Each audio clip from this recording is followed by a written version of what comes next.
a lot of different things to a lot of people. I think the second panelist mentioned it correctly. It's a spectrum, but even I would go further. It's a multi-dimensional spectrum. Also, absolute sovereignty doesn't exist, right? We can't have companies today, except maybe in space and even there, where no laws apply. So you have to choose which laws apply and know exactly which laws apply.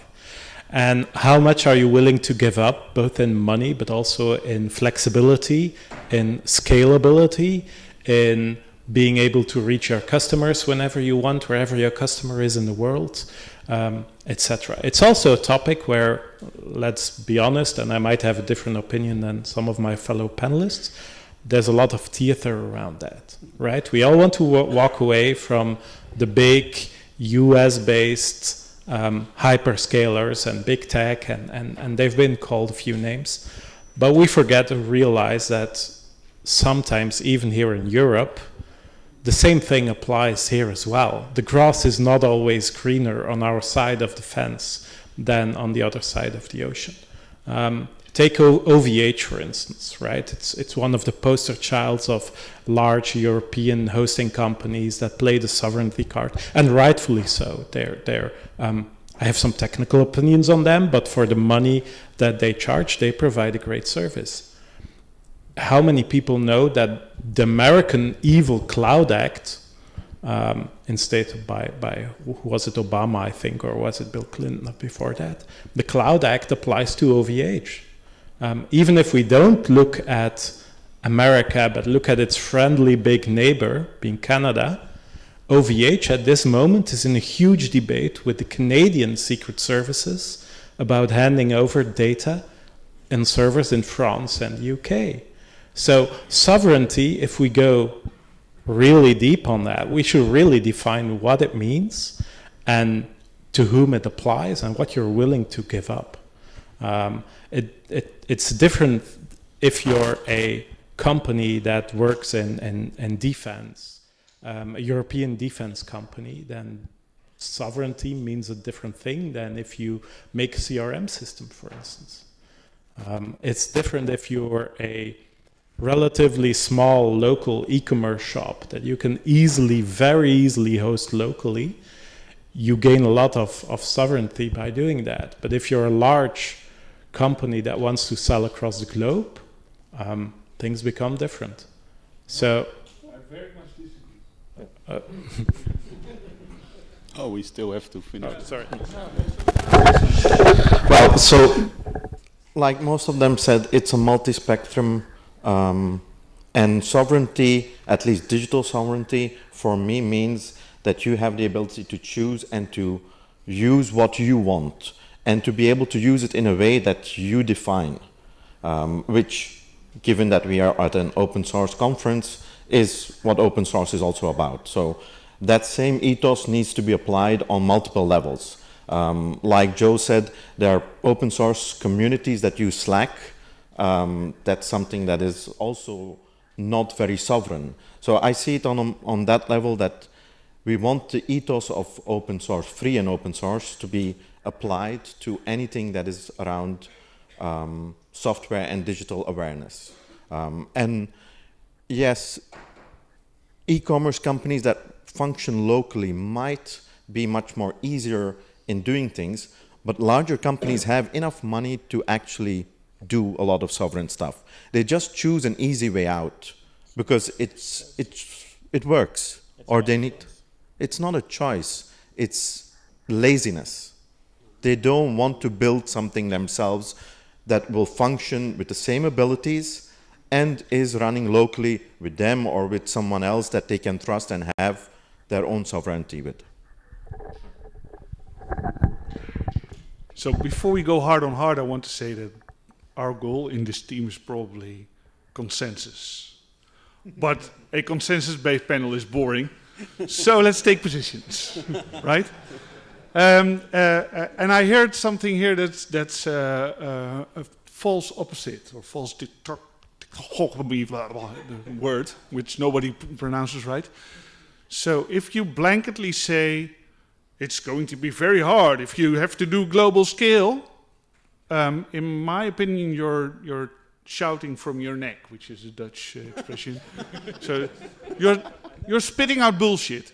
It's not true. So no, you see, very good, very good. So let me explain what I mean, and then you can say that you haven't said it, because it's more fun. So what you can listen, if you listen to people say, yeah, it's very easy if you have a small scale stuff, but if you want to do something on a global scale, it's much harder. Of course, if something gets bigger, it's harder, but it doesn't mean that it's impossible, and it also doesn't mean that you have to go to a big cloud provider. You can distribute what you provide. If you sell shoes, for example, and very specific sports shoes, and you're very good at marketing, you might have millions of customers around the world, but they're not all going to exactly the same shop. In fact, if you go to such a shop, you will be spread out across language, region, currency, and all those can be different implementations of the same thing that you can then run at different places. Well, what did you not say? I think the key word is choice. It is becoming harder. You can't deny that. Even your proposal of saying, okay, if you sell shoes globally, you just go to a gazillion of global suppliers and a gazillion of global hosting providers and a gazillion of global payment providers to do the local logistics. Sure, you can do that. But I think you can agree with me that to a lot of companies, that's a choice that is not an easy one to make. They might choose to go the opposite way and choose for one. I'm not saying that one of the other is bad. I'm not saying that one of the other is great. I'm not saying that one of the other is the right choice. I'm just saying that those are choices that have to be made. And it applies to everything, going back to Chris's original question, it applies to everything on the sovereignty spectrum. What is your specific case? What do you prefer among all the choices that you have, because you do have multiple ones? What are the choices that you make? And for every company, for every type of company, for every size of company, for every industry you live in, there are going to be different choices. And some industries will make one choice, predominantly. Other industries might have more options or might choose different things. I've listened very carefully to the specific words you said, because I want to disagree on a specific point. You said a lot of companies have this choice. And I think it's the other way around. There's a very small number of companies that need that global scale. And there's a lot of companies that cannot sell their shoes anymore because those few companies that are really big sell their shoes in a very centralized way and use a very centralized service. So in my view, those small amount of companies that get really, really big, they're something that we should not do. They're not running a sovereign shoe shop. They're running a global shoe shop that by definition leads to less choice. And then if you say, oh, if you grow big, if you're successful, because that's the word that's key here, success is not measured in the amount of money that you achieve. I think nobody here has that. Again, I did not say the word money. I did not say the word success. Yeah, sure. A lot of companies have choices. That's what I said. I stick with that. I think that that discussion, while it's a useful one, I think it misses a point that most of us are not in a greenfield situation. We are somewhere today, and the question is, do you need to be able to move? Do you want to move? Is that a possibility within the budgets of the company? We are not in a vacuum, operating in a space where if you decide that you want to move or you decide that you need to move, you need to have budget discussions. You need to have serious talks about capacity.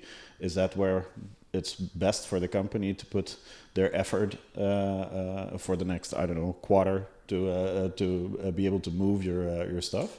And I think for a lot of people at this moment, it's still no, but it's good to do an orientation and see where are your dependencies, where are your weaknesses right now, and where would you like to start creating the opportunity, the possibility to move, so that, as we all say, it's about choice and it's in a spectrum, so that when the time comes that you do want to move and you do have the budget or the priority for it, that you can actually go and do that. So I interfere with the question that actually follows up on Walter said, and it's where do we want to move, but what if an organization, and maybe a government, what if they want to move somewhere, where can they move? And does that even exist yet in Europe? And what can we as a community do to build that? That's interesting. I actually wanted to interfere with the discussion here because I've listened a lot and I have an opinion that's maybe fueling the fire, so that would be great for the discussion. But it also applies to what you just added as a question, because I think that there is a total, a broad lack of knowledge, and that's the decision makers often have no technical knowledge. So they might say, it's impossible to run this workload in anything other than a public cloud based on no technical knowledge. So I think for 90+% of all use cases of all applications, it can be done perfectly with an on-premise situation or some local cloud or whatever hosting solution that's not in a public cloud from like US or China. But you need to know it. And I think that knowledge gap, when it comes to risk management, when it comes to what sovereignty is and how it infects your risk posture as a company, that knowledge lacks. The second thing is that we here as technicians are very busy with the technical side of it. But I can build this high available multi-data center stretch network and it will be uptime high and it will be great. The customer doesn't care. So if you look at, for instance, a car manufacturer, we are debating but my engine is more efficient and it has more power and it has a better torque curve. And the customer just says, well, I just want to drive, I don't care. I just want to get from A to B. And the interesting vision is that Rolls-Royce does not publish their power curve. They just say, you have enough power. And you shouldn't worry about it. It's a luxury car, you just get from A to B. And I think that if we want to have the discussion with the decision makers and the people in risk management and the architects, we need to speak a different language. So not convince them that we can technically build a better solution, but that we can help them solve their questions and problems. So yeah, one thing is, like Marcel said, normal human beings talk different languages. Everyone talks a different language, even though your native language may be something else. But coming back to what are the alternatives, so the Belgian government has actually an internal cloud system, well, a cloud provider for themselves.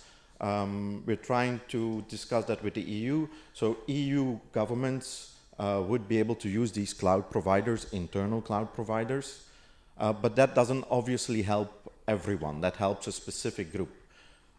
To actually get a competitor of AWS, Google, or even Microsoft, we would have to build that infrastructure. We would have to build that ecosystem, which is a big thing to do. I mean, you're talking not only trying to catch up with 10, maybe 15 years of past influence. So you need to first build it, then you need to educate people, then you need to make it available. And that's why without money from the EU, without support from the EU, and I'm talking not just one country, but all of those countries, we will never be able to leapfrog at one time. Well, you will need some incentives. You can't do this on your own. That's my point. Yeah, but I'm sorry. Go ahead. For once, I'm going to agree with you because I disagree as well. So the EU actually tried this. How many of you know about the Gaia X project? Okay. Who's getting paid somehow or has received payment from Gaia X? Yes, nobody. Yes, okay. In Gaia X, because it's very untransparent, but the best estimates are that the European Union spent about 300 to 400 million euros on Gaia X. What has Gaia X actually produced? A bunch of documents that explain how to talk about a bunch of other documents that talk about terminology in the cloud. That's about the best thing Gaia X has produced so far, and we've spent 300 conservative, 500 non-conservative million euros on that over the past years. You imagine how many cloud startups we could have funded with 500 million euros? So I think that one of the worst things that Europe could do is spend more money on the same way. What we should do, however, and that's the second thing where I disagree with you, Toshan. You talk about infrastructure, and that makes total sense. I think everybody on this panel does hosting or has done hosting in the past or is tightly involved in something related to that. Why do people use the hyperscalers? Amazon, Google, Microsoft. Is it because they're uninformed? I don't know. Is it because they have the best infrastructure in the world? Certainly not. It's because they fix one thing really well, and that's developer experience. So to build a cloud, and that's my point, and then you can have it, to build a cloud, you have to build a software company first, not an infrastructure.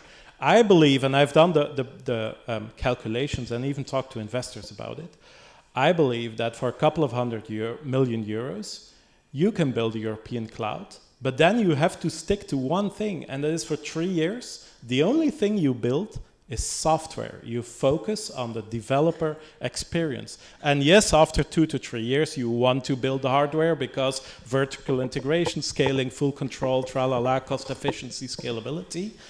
But that's secondary to the software. Even if you look at Amazon and Google have for every infrastructure and data center engineer, they have 8 to 10 software engineers. They're software companies and not infrastructure companies.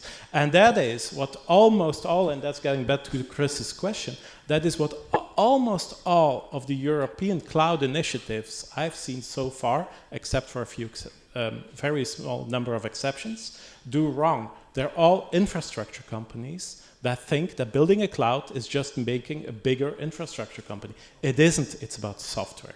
I disagree on so many levels. Let me first say that I agree that we should build very well-built software. So that's not a discussion. First, I want to defend the European Union and the European Commission, because Gaia X was a bucket full of shit, right? So there's not my qualifications. But there's also the Next Generation Internet program, and that led to 1,000 different small software packages and a few big ones. And it actually led to stuff like Mastodon, Jitsi, Bird, and there's this whole catalog, but I'm not Michiel Leenaars, so I cannot tell all the products from the catalog altogether. And that's also a few hundred million euros. And now there's the next European Commission initiative called Eurostack, and again that's going a bit more to the infrastructure companies. But it doesn't mean that everything the EU does is wrong, and I very hardly disagree on that you should not spend more money on it. I think you should spend more money on it, but you should do it in a better way so that everybody that's here gets some of that money so they can do what they do in a really well way. It's always good if you tell the crowd that you want to give them more money. So you should cheer to that. First of all, when I talk about infrastructure, I don't mean just hardware, so hardware and software. But if you don't start with the hardware now, you have Intel, you have ARM, which are all external companies. They could just stop the supply of hardware and impede them. ARM is European. ARM is half European. By origin, yes, it's no more European. But anyway, my point is that you cannot just do software, you cannot just do hardware, you need the full stack. If you want to have actual sovereignty, you need to be independent from any external factor that can impede on your sovereignty. Hardware is one layer, because hardware typically takes a little bit longer to develop. You need to do the hardware and the software at the same time. So, to build a European cloud, we must first build our own CPUs, our own motherboards, our own routers, our own things. And then probably in 50 to 100 years, we'll build a cloud? I didn't say we have to do all of that at the same time. We can start with the current commodity hardware. But if we don't start this, then like you said, within 50 years, we might not even be there still. So we need to be able to do multiple things at the same time, which is why, for instance, NGI, which is a very big initiative with multiple small projects, even if one project gets killed or doesn't evolve in the correct way, we still are making progress on the overall. NGI was, it's 1,500 projects that they funded about. A little bit more if I remember well. Like Koen said, if Michiel was here, he could give you the details. But this is what we need. We need to be doing things on multiple levels and not just on one level, which is like, oh, we will just build a little bit of software. No, we need to do all of it. And yes, that is the part where I said leapfrogging is going to be very complex, which is why, for instance, the European Union spending on one project like Gaia X and we don't know what is happening. But if you spread that out over thousands, maybe 10,000 little companies or even larger companies, some of them will survive. Not everyone will survive. I'd like to raise two slightly different points again. One is that the things you guys are talking about are future stuff that are all of them not here right now. And I think we have a fairly urgent issue, at least in Europe, where we should probably look at alternatives for today or tomorrow. So I think that that's an important distinction, that yes, we should work on the longer term issues, but I think I'd like to hear your opinions actually on what can you do today or tomorrow. The other thing is that, it's probably going to be a very unpopular opinion, but I don't know that reinventing the wheel in Europe is going to make things better in the long run. I think that if I look at, for instance, I did a lot of stuff in the MySQL community, so I'm quite well aware of things there. And since MySQL AB got sold to Sun and then Sun got sold to Oracle, we got Percona server, we got MariaDB server, we got MySQL, all of these, and now we have a splintered ecosystem that's, in my opinion, not better than when we had MySQL that was just MySQL. Yeah, it's one of the points I would like to attach something, like we are talking about future things a lot now, but what is the question for now? We have already great companies in Europe, not only OVH, we have, what did you say, UpCloud? Yeah, Hetzner, UpCloud. We have a lot of companies which could do a European sovereign cloud, but who is building the European sovereign cloud? No, not you. Hold on. It is still Amazon. Even they say, hey, it's not a subsidiary. It was only European citizen. And to be honest, I tried to apply it there. So I clicked it. So they're really asking for your citizenship. If you're not European, have an EU citizenship, you cannot apply there as an infrastructure engineer or whatever. So, but we have still other great companies which we can use, and what the money what the EU has could spend would be in the EU stack with these companies. They are great, I think. They're doing a lot of things great. Why not use them?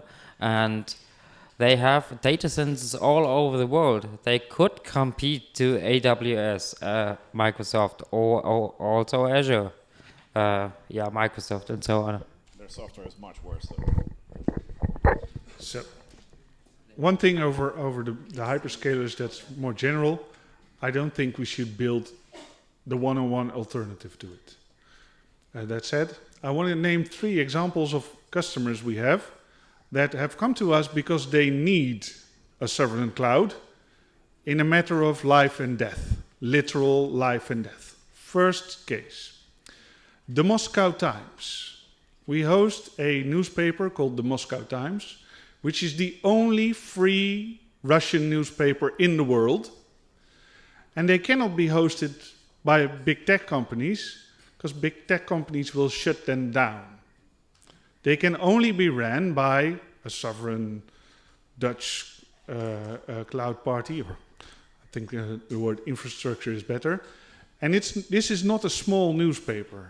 The Moscow Times runs multiple millions of individual users every day.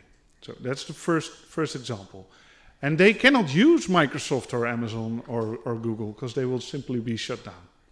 Second example, a customer of us called, maybe you know them, oh no, I cannot name the name, but I can describe it. So this is a very large judicial institute, worldwide judicial institute, and one of their main judges got cut off by a sudden big tech company from the US because there was something that was not really compliant. They are running their infrastructure now for the largest part from offsite, from their own data center in their own building in The Hague. And they're hiring companies like ours to help them run that infrastructure. They cannot be running in the cloud, even though they are a very, very, very large Microsoft customer. They're now slowly changing that. And then they have a marketing department that says, oh, we've completely moved. It will take a while. And then the third example, a customer that we recently brought from a complete Microsoft 365 to a self-hosted Nextcloud and email solution is called SOMO, which is an international investigative research institute that does research to very large multinationals. And one of their main research articles for the coming time is going to be Microsoft. Maybe it's not a good idea to run that and then be dependent on Microsoft for having this, so they obviously change. So why do I call out these 3 examples? The next example could be a European government. It could be Denmark. But Denmark, in scale to, for example, SOMO, that's 100,000 times bigger. And even Luxembourg, if you compare them to the Moscow Times, that's a few 10,000 people that are building the government in Luxembourg. So this is hard, but it doesn't mean that it isn't possible. So then we come with the example of Schleswig-Holstein, a German Deelstaat. What do you call it in German? Bundesland, right. And they moved everything to a sovereign cloud. So it is possible, but you do have to make choices, and it's not as nice and easy and polished and well-defined and easily, etc. But it's coming now. It's starting to change. And if we spend time on this and do it, then it will be possible. Yeah, let me just make another example for great starts of things. France already had a test phase with 20,000 users, so a lot of more people than here in the room, for their video conferencing software, Visio. Yeah, sounds like a rubbish program, but it is not. So, and now they are starting to roll it out to 400,000. And the Thuringia, which is another federal state in Germany, has their own open source data center. There are videos uploaded on YouTube. We are the company which helped them,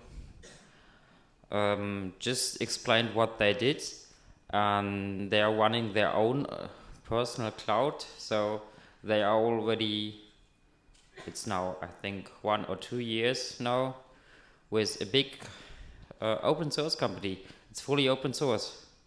So we have good examples how to do.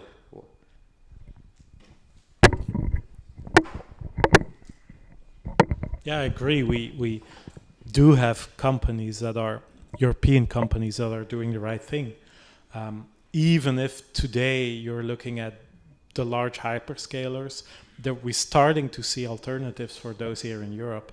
OVS has been mentioned. Now again, because they're also active in the States and Canada, that leads to other issues. I think Scaleway has been mentioned. We've been testing a lot of them because all our customers ask us the same questions since 2 years. We've been very impressed with, for instance, StackIt. I don't know how many of you of those here know them, but if I tell you that they're a sister company of Lidl, the retailer, you probably heard of those. StackIt is doing an impressive job, and for a lot of our companies, we're now starting to see them be a true alternative to those. But those companies have two things in common. One, they're extremely limited, and two, they're still at least 10 years behind the big ones. Now, for a lot of companies, I mean, Amazon has 4,000 different services.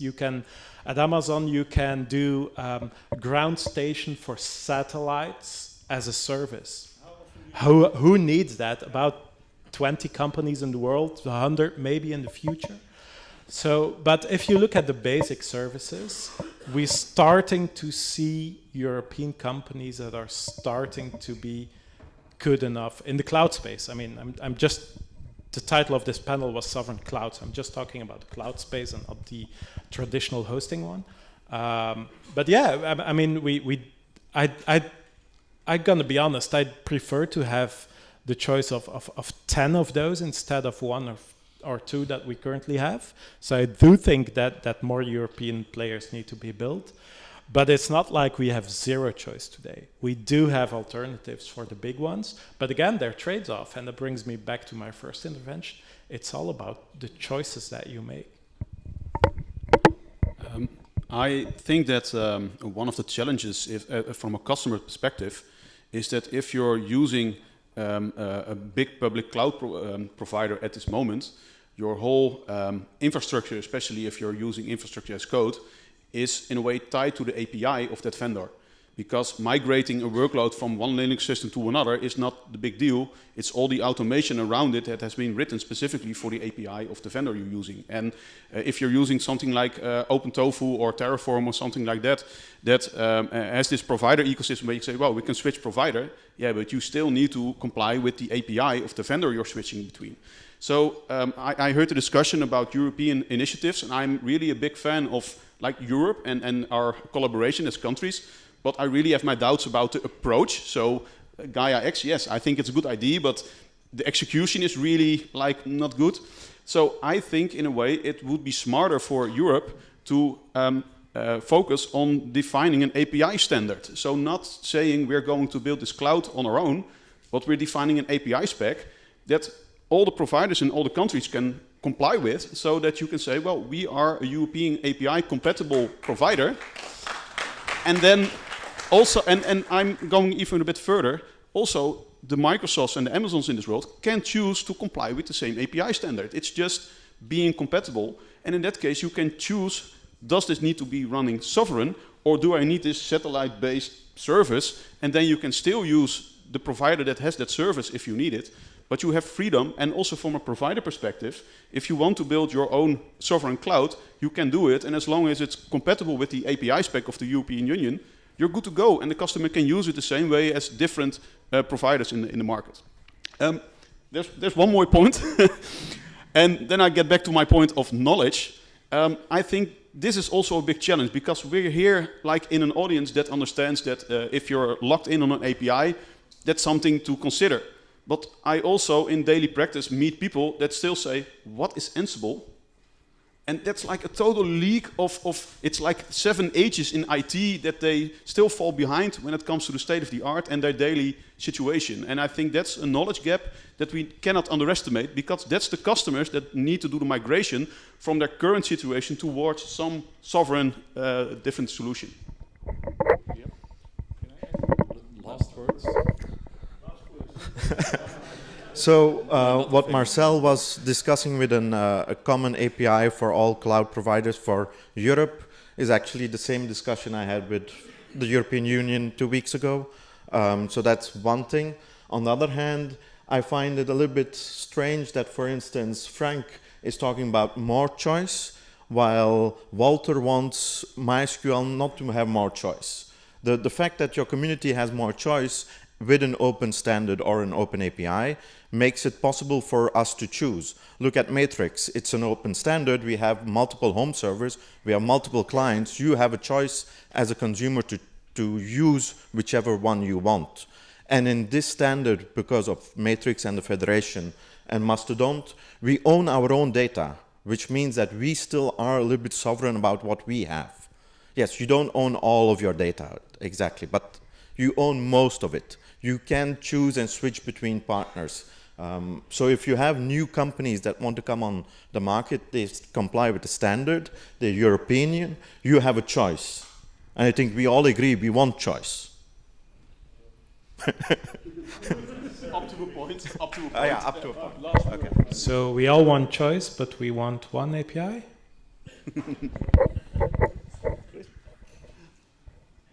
No, I have nothing to say. It was the last word, so we're done. It was last words. I was hoping to have questions from the audience earlier, not like 2 minutes before we have to stop. Because maybe... Yeah, There's someone there with their hand up. Yeah.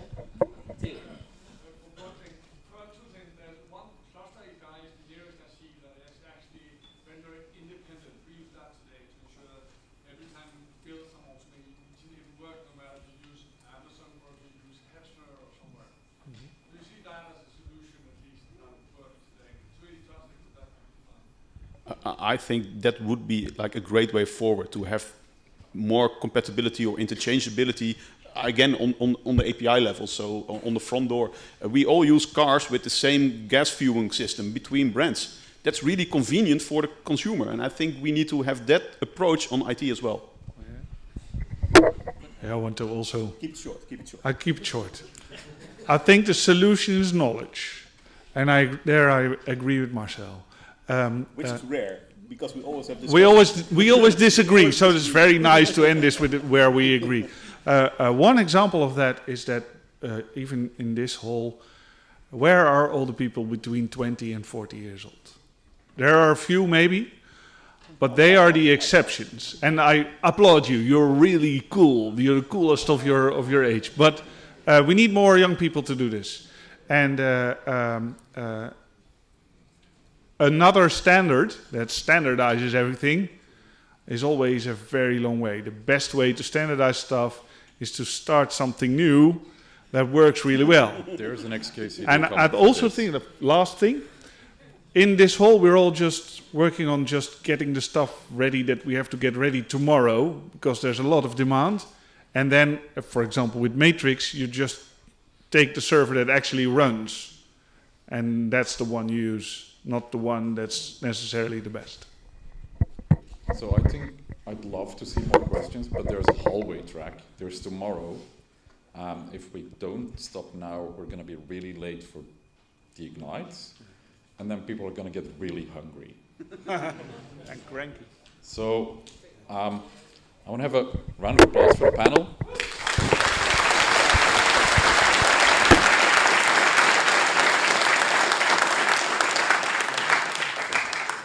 And then if all the Ignite speakers could slowly come down, that would be great.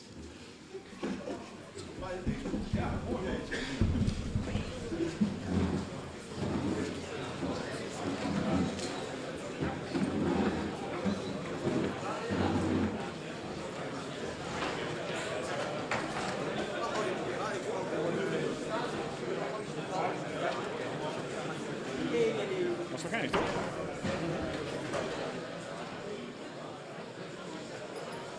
Dat we dat in 12 jaar niet eerder gedaan hebben. Een panel. We hebben dat al gedaan ooit.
Cool.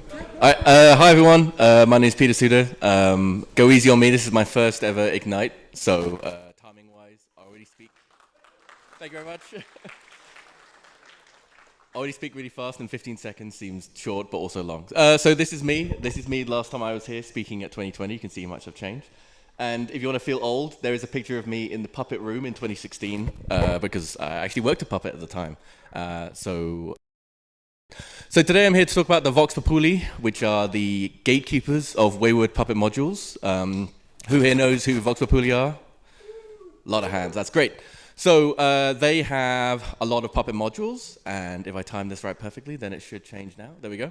So these are just non-forked. We've got like 345 repositories. There's about 46,000 pull requests open, 13,000 issues open. So there's a lot out there that you kind of need to manage. And part of that, as you can imagine, the CI for this is pretty complex. And the main thing that comes up with any sort of large CI/CD kind of setup like this is you had a lot of known unknowns. You probably know that there are certain builds that are slower than others, but which ones and how long for? And you want to take that kind of intangible things are slow and move it faster. So one thing that D.AUD does, if people don't know, I work for D.AUD, is that they have an OSS program. We actually do a lot of open source stuff around, I think the Mint project uses us for CI/CD as well and for monitoring as well. So go click on that link from there. So it's pretty quick. The Vox Pupuli setup is almost entirely within GitHub. So getting up all of the native actions into Datadog is literally a one-click because we're just doing all this sort of fancy OAuth stuff behind the scenes. Once it's up and running, you already have quite a lot of out-of-the-box kind of setup from there. So the key kind of thing of Datadog is you plug in a known integration. When I started, we had 200. We're now up to about 1,100. And you get quite a lot of out-of-the-box value from there. You immediately have a bunch of dashboards and things that you can kind of do before you customize to whatever you particularly want. So this is the Vox Pupuli repo, just using the out-of-the-box dashboard for CI visibility. So right now we can see there's about 87% successful pipelines kind of running through, and of those, it's about 82% successful jobs. And we can even see some highlights of the fastest and slowest stuff from there. That's good. That's a good kind of starting point. From there, you probably want to build your own kind of custom dashboards and alerts based on your kind of requirements. So I helped out with the team on this. Obviously, I'm the SME, working for Datadog and knowing Pup at the same time and contributing to a lot of Vox Pupuli modules back in the day. So I made this quick little dashboard so we can see things like success rate. We've got a sort of Hall of Fame, Hall of Shame. So we can see, you know, what are the top failing repos, the slowest kind of pipelines from there. We can see, you know, which areas. This is kind of fixing the idea of the known unknowns, right? From here, the team can say, okay, these are the kind of known bad parts from there. We have a full kind of alerting and monitoring framework within Datadog as well. So from this, we have the ability to look in and see which are platform errors versus code errors. So where has GitHub itself gone wrong? There might be something behind the scenes, some sort of API issue, so we can alert from there. And here's an example of that kind of concept of the Hall of Fame, Hall of Shame. Top here, so the acceptance criteria for the particular repo is a lot faster. And here the Rocky tests on OpenVox are some of the slowest that are out there, so we can kind of see. Plus we can see things like relative kind of fixes from there. So that's all great. How successful has this been? Pretty successful so far. Again, this is all pretty early on. We've just kind of plugged things in. We've got a really good specific use case. I was actually asking the team like literally a week before we kind of did. There you go. So here's a screenshot from IRC for Bastel. So there's an example of in the OpenVox server, they had a CI run that was a lot slower than it should have been. It doubled based on things coming in. It was one of those things that normally would be a gut feeling. You'd have to kind of figure things out. In this case, we have the specific spike. And even if you have no idea what Datadog is or even what the original repo is, you can see on this graph, there was a spike where the job went up. OK, let's go back to that commit, figure out where the actual issue is from there. All great. So this is one of the ones that's slightly slower again. There you go. So the next step after that, so this is all just pipeline, so how things go. The next step is kind of drilling in and getting into the test themselves. So for people who have the concept of tracing and APM and things like that, you can actually do that for tracing. So going into the sort of the actual Ruby test themselves, finding out, you know, where there's actual bits to kind of fix from there. It's a little bit more involved because you're not just consuming directly from GitHub. You're actually going into the code itself and doing some injection and doing things on the sort of Ruby VM. But I should have an example coming up. There you go. So one of the things you can do things like only run tests on a particular area when that bit's changed, which speeds up kind of things from there. You can look flaky tests. Hey, this test, you know, every so often it would just fail and fail. And then you can see the individual unit test breakdown. So if there's some sort of problem child test you want to fix, you can see how far it's been going over time. And if you want to know more, get involved, come talk. Come to the Vox Pupuli connection page. And there we go. That's my first ever Ignite. Thank you very much, everyone.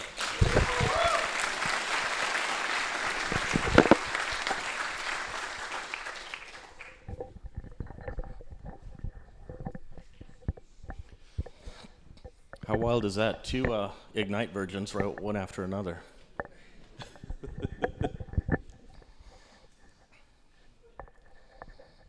You never did an Ignite? No, this is the first Ignite I've ever done. All right. I talk too much. Good. All right, my name is Ben. Last year I was up here, I was talking about a business venture that I was starting out on. I said I'd come back and talk a little bit about it, and this is part of that. So beforehand, I want to make it very clear that I am not a lawyer. I am not a business advisor. This is not legal or business advice. This is just a story of some guy who started a small company and some of the things that we ran into and maybe hopefully learned from. So when we started this company, we were halfway through negotiations for a really, really, really big support contract with a really big company that you all knew. And we thought that we were going to kind of bootstrap the company off of that support contract. But you all know how enterprise businesses are. That support contract is still in the middle of negotiations, so it was more like this. Still going up, just a lot slower and more tedious than we thought it was going to be. We're about to hit our first $1 million in revenue sometime in the spring, and that's just enough to hire the people that I want to bring on. So what makes a business work? Well, they'll tell you in business school that you really need 3 things. First off, you start with a problem. There's a problem that people actually have. Is this gonna? You start with the problem that the people have, not an idea. You don't start with an idea. You start with something that you can fix, and then you build a solution. And your solution has to be better than everybody else's out there. And then, most importantly, you need somebody, or you need a lot of somebody's actually, who will actually give you money for the thing that you built. They will tell you that this is enough to start a business because you can buy everything else. So if you take on funding, they will tell you that the first thing that you do is you buy the people that are going, the team that is going to help you build a successful company around the idea that you have, around the solution that you are turning into a product. But I'm a little bit morally opposed to venture capital. I talked about that a little bit last year because that ties you into a rat race. I have no interest in being a 10x hockey stick unicorn. I just want to be able to make a living and pay my people salaries and do good things in the world. So, a little bit of lowered expectations there. Secret, I haven't actually written myself a paycheck yet, and I'm super privileged to be able to do that. Part of it is I had some money saved up, and part of it is I kind of have a sugar daddy who helps pay the bills at home. My wife is out at the table if you want to meet her. But also, I don't need huge salaries. I have no need to ever ride a giant dick rocket into space. So, that's really fast. So one of the problems that small companies have is keeping up with your customers. This is a photo shoot. Some guy had this idea that he was going to do photo shoots in Portland. You email him to book, he's just a small guy. When they showed up for this photo shoot, he had been discovered by a newspaper. And he was freaking out because he had 42 emails that he woke up to that morning and he couldn't keep up. So instead, he set out a Calendly link and said, here, go sign up. He put on the brakes, slowed things down to the pace that he was able to deliver quality. Which is good, because most of what I end up doing is administrative bullshit like this. That is a lot of mail. That's more mail than I've ever gotten in my life, I think. And all I do is pick up all the pieces that there are to running a business. Everything that needs to get done that doesn't have an engineer or a support person or whatnot kind of lands on me. So that's way too much stuff to do. That's way too much context switching for a person. I'm going to drop a lot of those things. The key is to make sure that I don't drop the important ones. So checklist, make sure that everything is broken down into tasks that I can do, and also don't try to do things I'm not terribly good at. So that's not as much fun as I'd hoped, but it's still pretty exciting. And I still feel like I'm finally making a difference in the world again. And the rest is really just project management and not caring so much about some of the details. So the things that we've learned are, if you pull in funding, you're tied to shareholders. That is not something that I want to do. We lowered our expectations so that we can deliver. And we also slowed down so that we can deliver quality at the pace that is manageable to us. And that means that we're looking at sustainability of the company much, much, much smaller. And that is it.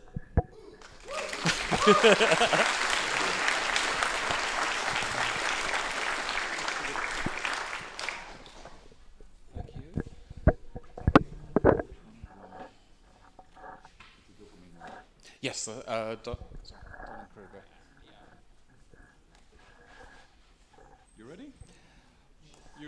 Yeah, I'm ready. Right. It's that time again, it's Ignite time. So, when I was a kid, we did this experiment, science experiment, which was really cool to me, where we made invisible ink with lemon juice, and you write and you can't see it because the juice is clear, and then you put it in the oven and it appears. And I thought that was great.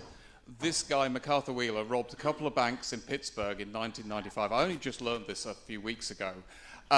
He's there, caught on CCTV. His face is covered in lemon juice. He genuinely believes he's invisible. So he carried that lesson forward from childhood, which is great. And it was amongst that sort of escapade that inspired the work of a couple of scientists, a couple of research scientists called Dunning-Kruger, who coined this the Dunning-Kruger effect. And what is that? Well, this is effectively a little graph. We all love graphs summarizing what they found. And it basically is, it summarizes that moment where you look at something like you might look at a figure skater on TV and go, that looks easy, I could do that. And that's where you begin this massive overconfidence that you can do something because it looks pretty easy, even though you don't know much about it.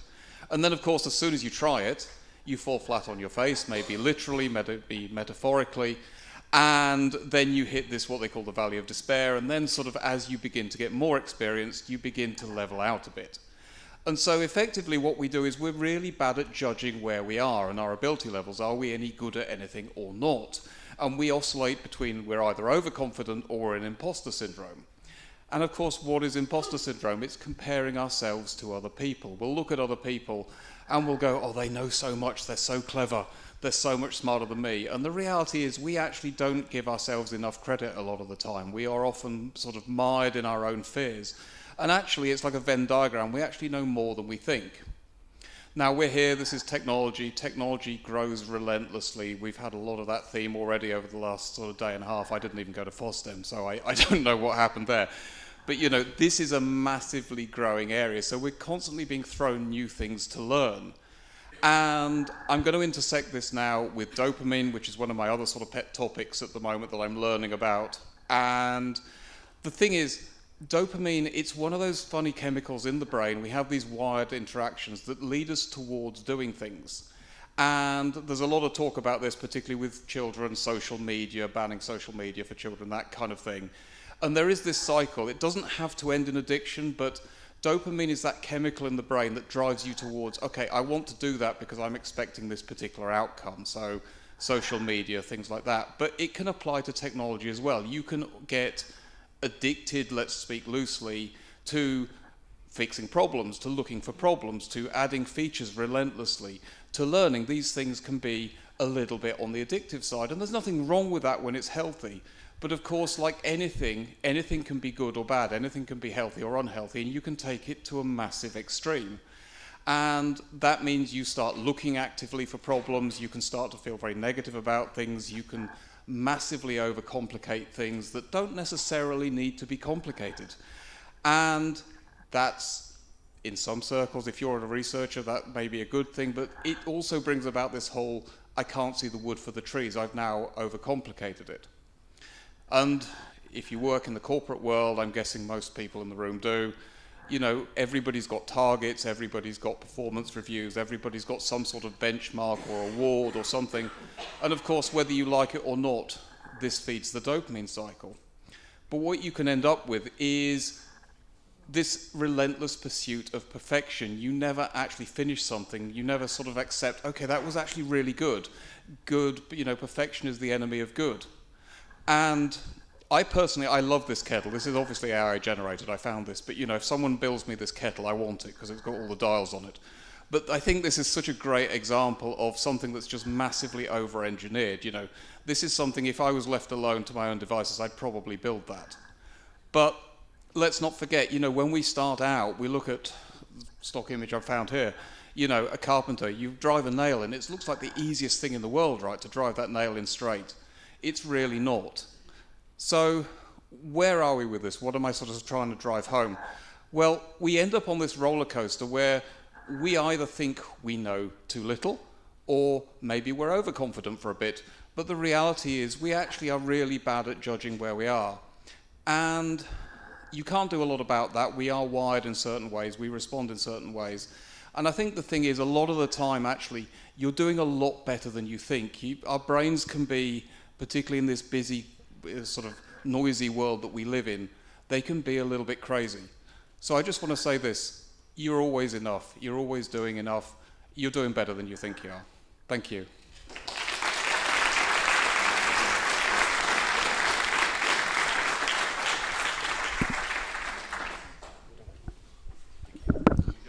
Two more ignites and one sponsor pitch, and then you can go for lunch.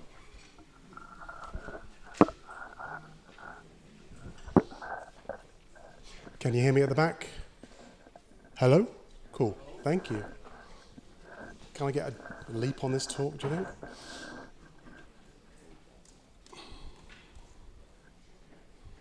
You ready? Yeah. So it was good to see AI get a bit of a kicking today. I don't know about you. Yesterday was a bit of an AI love fest. And I've written a book about AI in data centers and how it's not a good thing, right? But also how we work in DevOps. So that was good timing. I work as a DevOps engineer. I've also worked as an engineering manager, a leader kind of thing.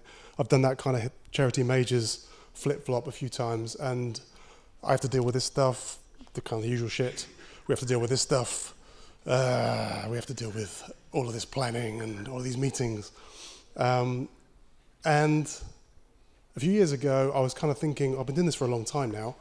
Why can't I do more, you know? Is it I lack people skills? Well, no, because table stakes are people skills, right? Everyone says we have to kind of learn it or do it, but we're all kind of good with people, even though we may think we're geeks, we're also pretty good. So then you kind of start to think a bit broader and you think, well, maybe it's something to do with the teams or the organization. Maybe I should look into this. So you start maybe reading some stuff, thinking about it a bit deeper. You think, well, these managers I work for, they're idiots. It must be easy to be able to organize a place better than them, surely. And then you kind of think, well, yeah, also we're doing this stuff for customers, right? We're doing it for a product. We're trying to make money. So maybe I should strategize. Maybe I should create a startup. Maybe I should do all of these things. You have all these thoughts, right? So a few years ago, I read this. Anyone read The Phoenix Project here? Quite a few people, okay. And I loved it. You know, I felt for the first time that I'd been kind of seen in my day job, and I felt like it was something that I could really learn from. So then I read The Unicorn Project. Anyone also read that? Yeah, a few more. Well, a few less, sorry. And I love that too. But these are not kind of stories, even though they are stories, they're novels, they are business books, right? And they teach us, again, more frameworks, more kind of platforms, more kind of things that we need to learn or do and stuff. And these are all good books, right? But they're only books that give us ideas about what we do day to day. And I thought, well, I've been doing this like 30 years. I'm still doing the same shit, you know, despite all of our frameworks, despite all of our meetings, despite all of the fact that we've changed from project management structure to agile, we're still doing the same shit. So what the hell is going on here? That was my question. And should I write a book about it? That was, well, not really a question I had to myself, but I was thinking, well, where's the real work in this? And the Unicorn Project, Phoenix Project got pretty close. I loved them, but they weren't close enough for me. So I thought, let's make it more miserable. So that's when I started writing a book about it. Because honestly, this is what happens, right? We try to do all this great stuff, but at the same time, we have to do all this shit too. We have to build up our tech debt because bosses say, just do it, you know? Get it into production, fix it. We'll just ignore that control for today. And that's frustrating, you know? We're still kind of going around in these circles, going around in these same patterns. We're told like work is a family, and that's kind of, we are kind of made to feel like that sometimes. And it's great when you work in a good team and you really get on with your team and it's genuine, you know?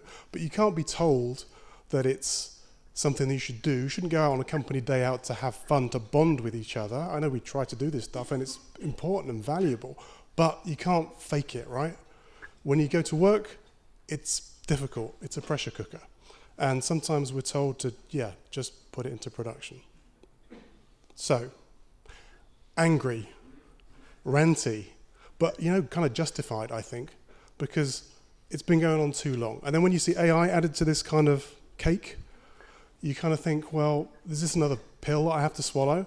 Do I really need to actually do this thing that I'm being told to do?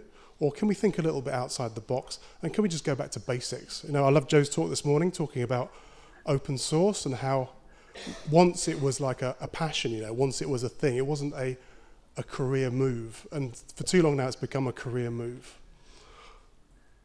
So maybe we can just think about not having all the answers. Maybe we can just be nicer to each other. And that's why I wrote this book. So it's kind of a hopeful book, I hope. It's a story. I've got some with me. If you want to have one, come and find me afterwards. And I realize I've now finished 2 slides too early. There's a picture of it.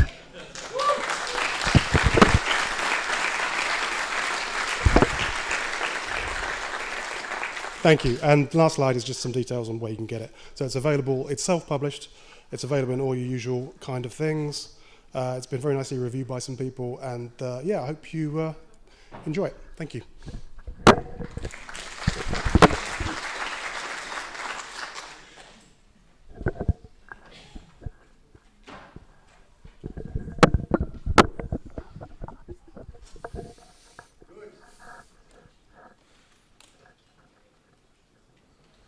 All right. I had some leftover stuff that I was going to talk about in a talk I did yesterday, and I decided to throw it Ignite together because they said they were a short one, so here we are. Basically, I have been interviewing engineering leaders and different peers of mine and friends over the last 6 months about their journeys with AI, and I've collected their wisdom and put it on the screen. Some of it I will elaborate on and talk about, and some of it I will just let you read and consume yourself. So this is a very interactive talk. If you're not paying attention, you won't get anything out of it.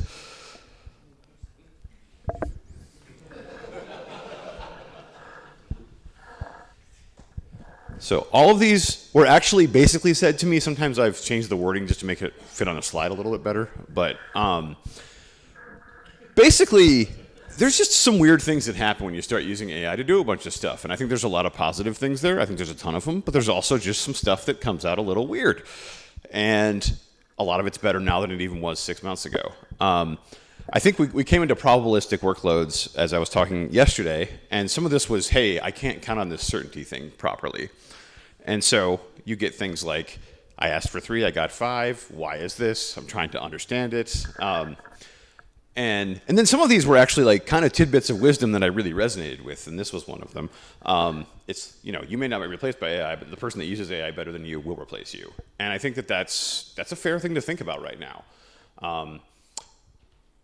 Yeah, this one was kind of, this was actually after a long rant where somebody was just like, oh my God, the only thing I actually understand right now is networking. So.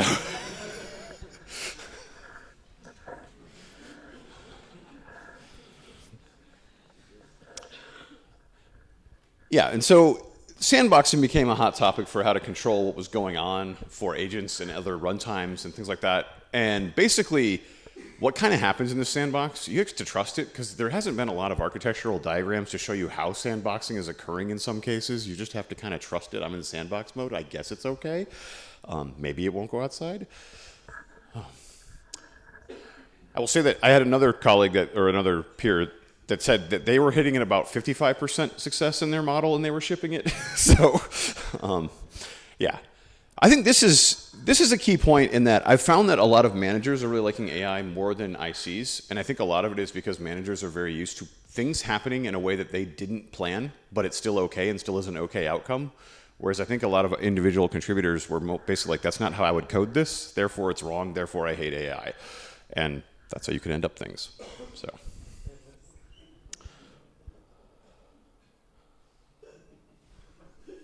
No notes. So, yeah, so I think I talked about this a little bit yesterday, where when you're actually doing CI, you might need to actually apply statistics on it and actually look at outputs, kind of range of errors, range of probabilities, and you just need a little bit more statistics now, and that's a little bit fun.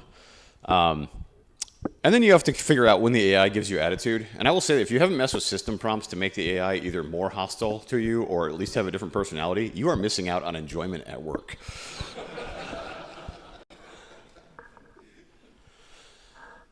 So I think this was a quote yesterday from somebody when I was at the bar.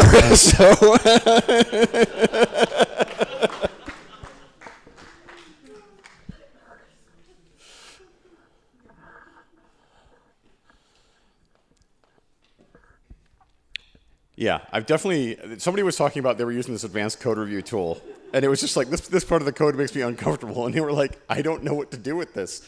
I would have this exact same conversation with an engineer. Like, uncomfortable is not a thing we can troubleshoot. So, yeah.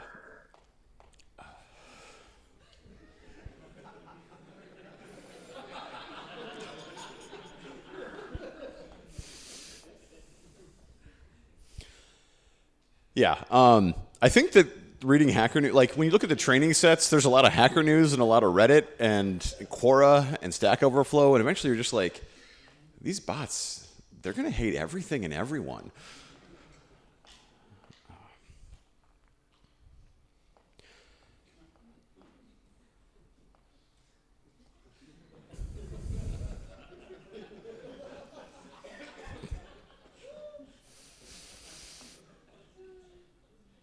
You can kill an agent, you can't kill a coworker. Anyway, yeah. So I think a lot of this is now we know that AI code is bad or it's good or whatever, but that's, you know, we had 20 years of experience and now we've completely changed the game on this, and that's been a little bit existential for people. So I pulled that out.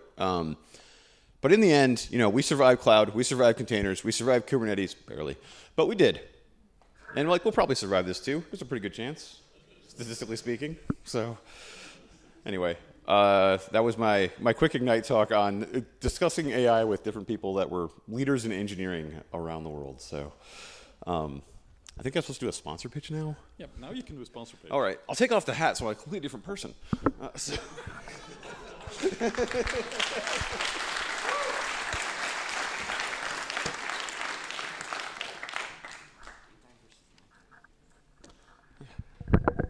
in the front.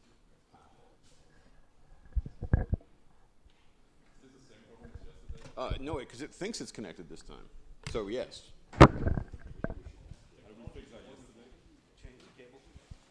Really? Yeah. Oh, that is really what we did yesterday.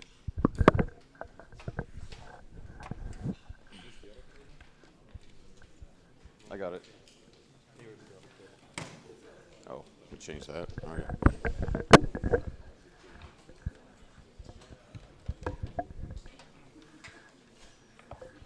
Yesterday we changed to We got it. We got it. All right. So I work at Phlox. I think we talked about that. I'm going to call it close enough. I work at Phlox, and basically we build a system that is an environment manager, package manager, software development lifecycle tool. It's modern. It's great. It works better than an HDMI cable. But our ideal workflow is git clone Phlox activate. We basically want to take your README and make it shorter so that if you're on Mac and your colleagues on Linux, you're on x86, they're on ARM, whatever, any environmental transaction you do works everywhere else. It's powered by Nix. It's got a lot of really cool stuff going on under the hood, but you get all your dependencies, all the exact same software versions on any endpoint target.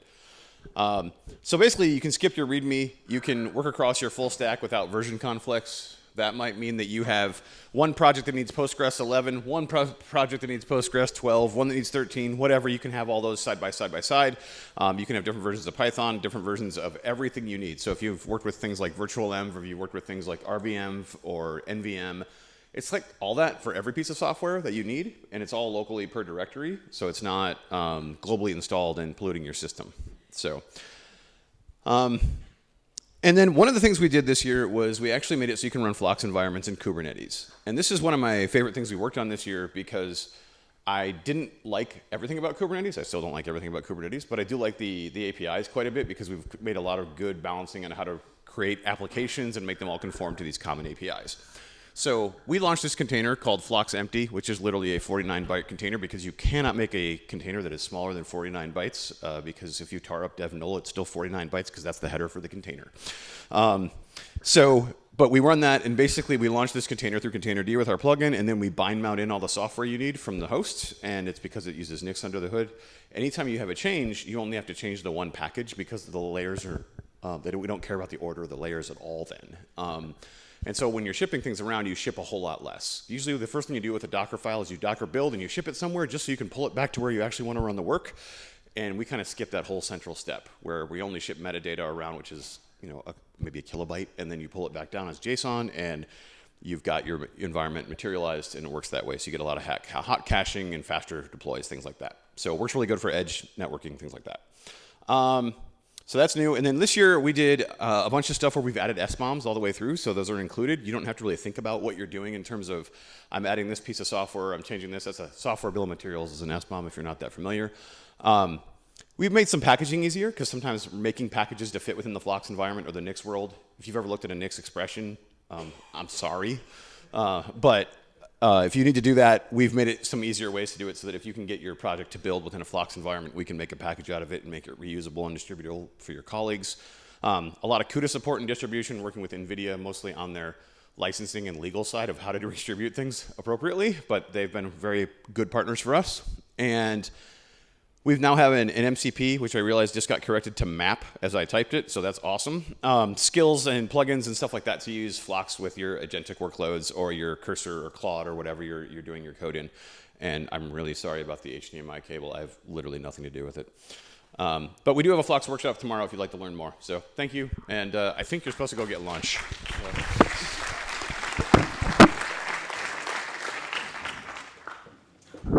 And now we have lunch. And then we start at 2 o'clock again in the respective rooms.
So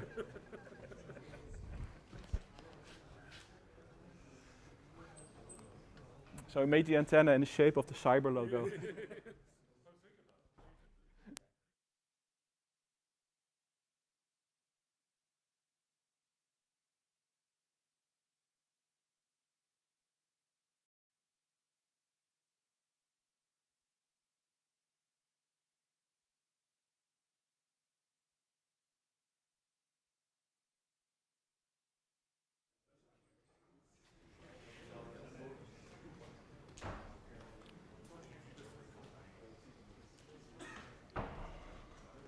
Good luck and hold the microphone close. Thank you.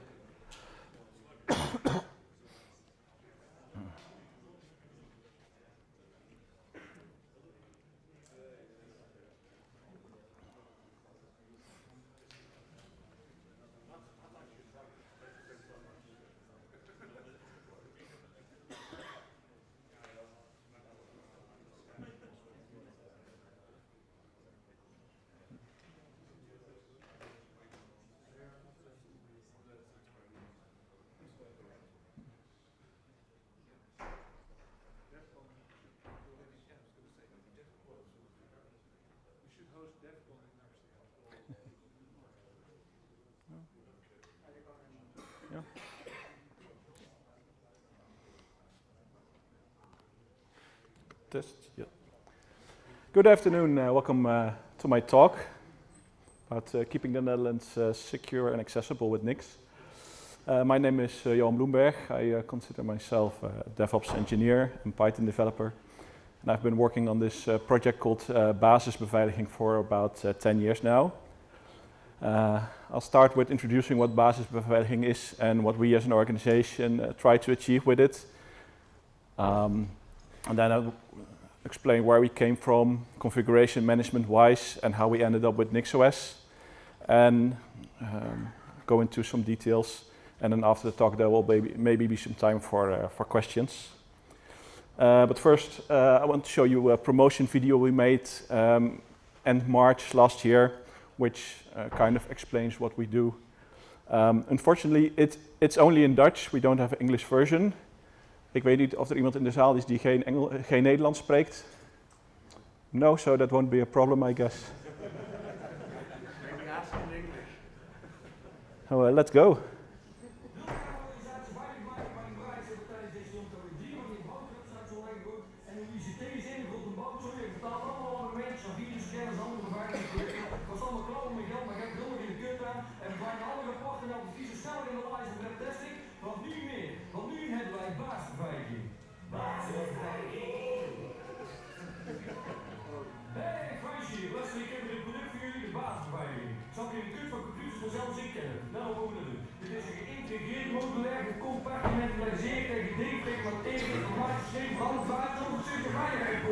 Ik heb hier gezegd, mijn alles op groen. Ik doe alles geen groen. Dus als je een organisatie hebt, moet je ook zeggen, alles op groen staan. Pas, boem en op groen. Dat is wat groen wel kan doen. Kijk, hier zie je heel die andere programma's die gewoon in de steek laten. Kijk hier eens. Hier is basisbeveiliging. Lekker basis, lekker veilig, kost helemaal niks, kan je gewoon gebruiken. Beetje deur klikken naar de eigen bedrijf of naar de buren. Je kunt er helemaal niks aan, moet je kijken voor de tering zo, maar wie zal. En iedereen kan dat nou zien, kost helemaal niks. Dat is toch amazing? En zelfs op vakantie, op een boot in de kerk, en als je ziek bent, op de begrafenis, zondag in de kerk, tijdens de diepzeeduik, winterwerk, overal algemeen naartoe. Wereldwijd voor iedereen, werken, werken, werken. Elke dag krijg je nieuwe rapporten met allemaal nieuwe gegevens. Kijk, je zo downloaden, deur sturen, printen boven de bed hangen, laten we je moeder zien hoe goed dat jij het doet. Je moeder zal voor het eerste keer trots op zijn. Goed bezig, denk ik. Dus, voor school, overheid, ziekenhuis, hospitaal of wel een iets belangrijks van Nederland, als schouw, dan moet je nu basisbeveiliging hebben. En we geven het weg, helemaal voor niks naar de ons. Dus bezoek nu en we zitten klaar voor jou. Kom op, ga zo. Maar wacht, er is meer. Als een organisatie alles opleggen, krijg je eind september authentiek, uniek en nieuw ontworpen beveiligingscertificaat ook helemaal voor niks naar de ons. En als je nou eens denkt, wat toch van de geld af, dan wil je meteen nog meer e-mail en meer vrienden, wordt dan toch een deelnemer van de Internet Foundation. Jongen, dat is gewoon hartstikke mooi. Of koop ons prakticaal boekje om in te kleuren. Kijk ook, dus vat uw telefoon, uw laptop of tablet of liever iets met internet erop en ga naar basisbeveiliging.nl. Gewoon doen. Basisbeveiliging. Wordt u hackt, nieuw schild, bent bij de overheid, nieuw schild. Baatsbeveiliging ook grootstaat en staatsobligaties. De rest is ook nieuw schild.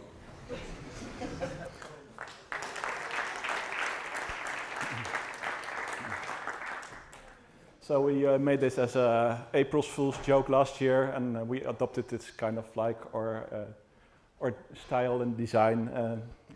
As you might have noticed, there was some AI involved in creating it, except for the voiceover, which was done by some cool guys which do like Telcel parodies in the Netherlands. And they were awesome enough to provide the voiceover. Now I'll go over everything explained in the video in English, so you also understand what it was about.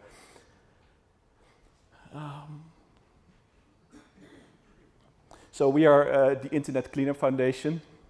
We developed the basis beveiliging website, and we host it. And it stands for baseline security. It's not just me, it's also our founder Elger and Wouter Gooyen. And we are sponsored by a few organizations and companies that allow us to do what we do. Also because we are open source, we get some free services from open source providers like GitLab and Sentry, which is really awesome.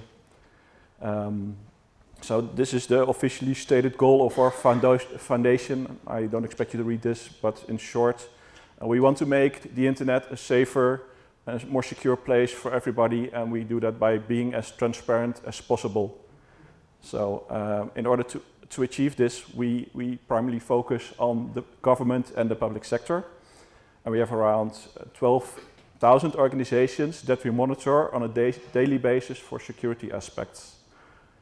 And then through various technical means and crowdsourcing, we have collected around 360,000 URLs from all those organizations and more than 1 million technical endpoints that we can monitor. And we scan them on a daily or a weekly basis, depending on the type of scan, for around 25 different issues, mostly using open source tools. And we're looking for things like incorrect TLS settings, improper security headers, privacy issues, sovereignty, cookie violations, mostly stuff that government and public organizations by law need to have in order. And then we create daily reports of all these findings. And we don't keep this information for ourselves, we just put it out on our website for the whole world to see. And put it in a nice map with a traffic light pattern, so it's easy to understand for like a citizen how its municipality is doing cybersecurity-wise. And this is the current state of Dutch municipalities, and this is state government, and this is primary education. Just a few examples. We have multiple layers for like the entire public sector. And then you can drill down deeper per organization and get a management overview of what we found. And you can dive deeper and get more technical details with what we found per URL, what kind of violations.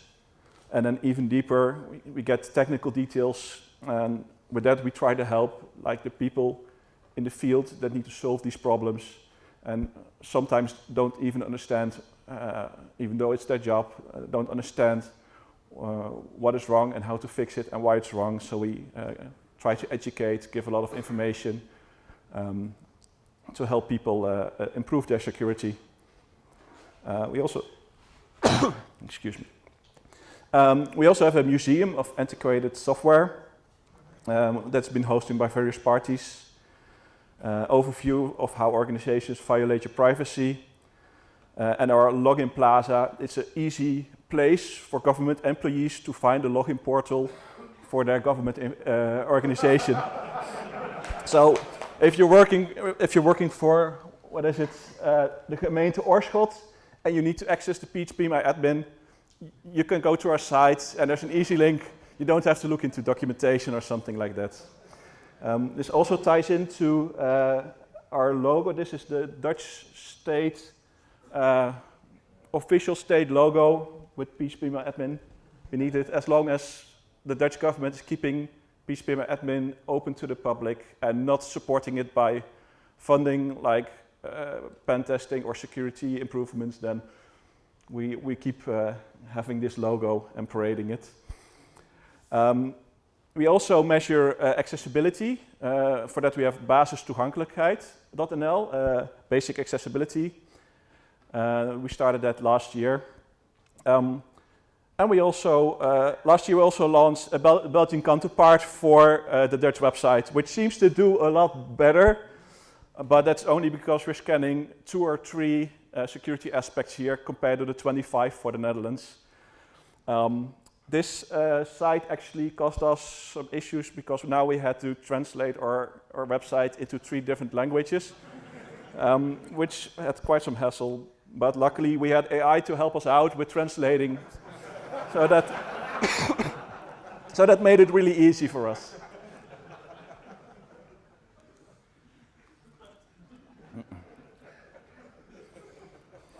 And our end goal is world domination.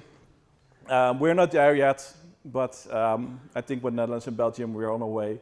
But if you are in a country and you think this is something that my country needs as well, contact us. We can help you set up an instance. For us, it's really hard to get into foreign governments to get traction within those organizations. But if you're local, maybe you can and get something going. In the Netherlands, we've made real progress in having people improve their security and actually make an impact. Besides the continuous monitoring, and we also publish articles using the information we find, like how the Dutch government is wasting money on certificate providers when they could use Let's Encrypt, or the more than 100 ways the government websites ask for cookie permissions, even though they are not allowed to do that. But we're not all serious. We also like to have some fun, and we make these cyber tokens that we hand out at events as like a business card, and they have all different unique designs. You can get one here after the talk. One in particular, I think we're out of stock on this one. This is from a sponsor of us, and the picture, the schematic is from a pirate radio transmitter, and this is for the Dutch agency for telecom, and they used to chase down like these pirate radio broadcasters in the past. So this is a nice little Easter egg. And every year around November we have a certificatenregen, a certificate rain, where we hand out real physical certificates for organizations that have done really well, and we put them full of nice little Easter eggs, like this one. When you shine it with UV, you get a nice rig, Ashley. And every year we try to amp up like all the security features and add new watermarks and cool new tricks. This year we had some new watermarks and UV ink that is sensible to different wavelengths. So depending on which UV light you have, you can solve a puzzle or not. And we're working with latest micro printing technologies, and we can print details on the edge of the paper which are barely noticeable. And because we also measure our own organization and websites with basisbeveiliging, we could give ourselves a certificate because we're doing great in cybersecurity, and we're very proud of that. And last year we printed out our website into dead trees, and you can buy it in a bookstore. So our main website is basisbeveiliging, and we built it on an open source platform we call Web Security Map. And we mostly used open source software, either that we created ourselves or from other sources. And everything we do, we publish as open source. So a quick overview of what it all entails. We start with our user, like a concerned citizen who wants to know how his municipality is doing. And they visit our website, and of course that's hosted on a web server with caching and an application backend and some database, and then a queuing system for the task and the scanning and whatnot, and all the scanners. And we don't have one, we have multiple instances, one for acceptance and demo, and for Belgium. You need to have monitoring to make sure that everything works. And then we have a friendly help desk because when you start measuring people and publishing their security-related stuff, they start complaining, and so you need to handle all that. So we have a help desk system, and then because we have a foundation, the board has to have a cloud to work in, and we like to have fun, so we run a Minecraft server, and then all the nasty stuff in between that you normally don't think about, like firewalls and backups, etc. And it doesn't run on one machine, but through various sponsors, we've now a nice collection of hardware. But all this has to be managed somehow. So let's look at the solutions that are available. So the first thing is doing everything by hand. That's how we started, with just a PHP application on an Ubuntu server. And that was enough to scare a room full of Dutch security officers to shit when we first started. But it doesn't really scale well. And you have to write a lot of documentation about how everything works. And since you're writing a lot of stuff, why not write it in code instead? Because code is better. So you end up with configuration management. So we very quickly ended up with one of the traditional tools, Puppet, which automates the shaping of the Linux system that you want and makes it a bit more reproducible. But this worked well. Sorry. This worked well for us, but had its downsides. Since you're modifying an existing system, if something doesn't go as expected, things go wrong, and you need to constantly keep up to date with Puppet modules, or some don't get support anymore. And yeah, for us, it wasn't a solution anymore. So around that time, Kubernetes started coming up. So we had a look at it from a distance, and it's nice because it's a big machine that does everything automatically and constantly tries to make the environment in the shape that you want it to be. But yeah, then we would have to be sticking to containers, and because of the way we develop, containers are getting more in the way than that they are helping us, and it brings a lot of abstractions, an issue with building images and layering and caching and that kind of stuff. And Kubernetes is quite a big beast, so we had to be running it next to our application, and we're only 3 guys, so we didn't have the space, and we don't really need that dynamic scaling that much because we have a pretty steady workload and mostly run on bare metal. So we don't have a big cloud where we can just spend a lot of euros on EC2 instances. So we were still looking for a different configuration management solution.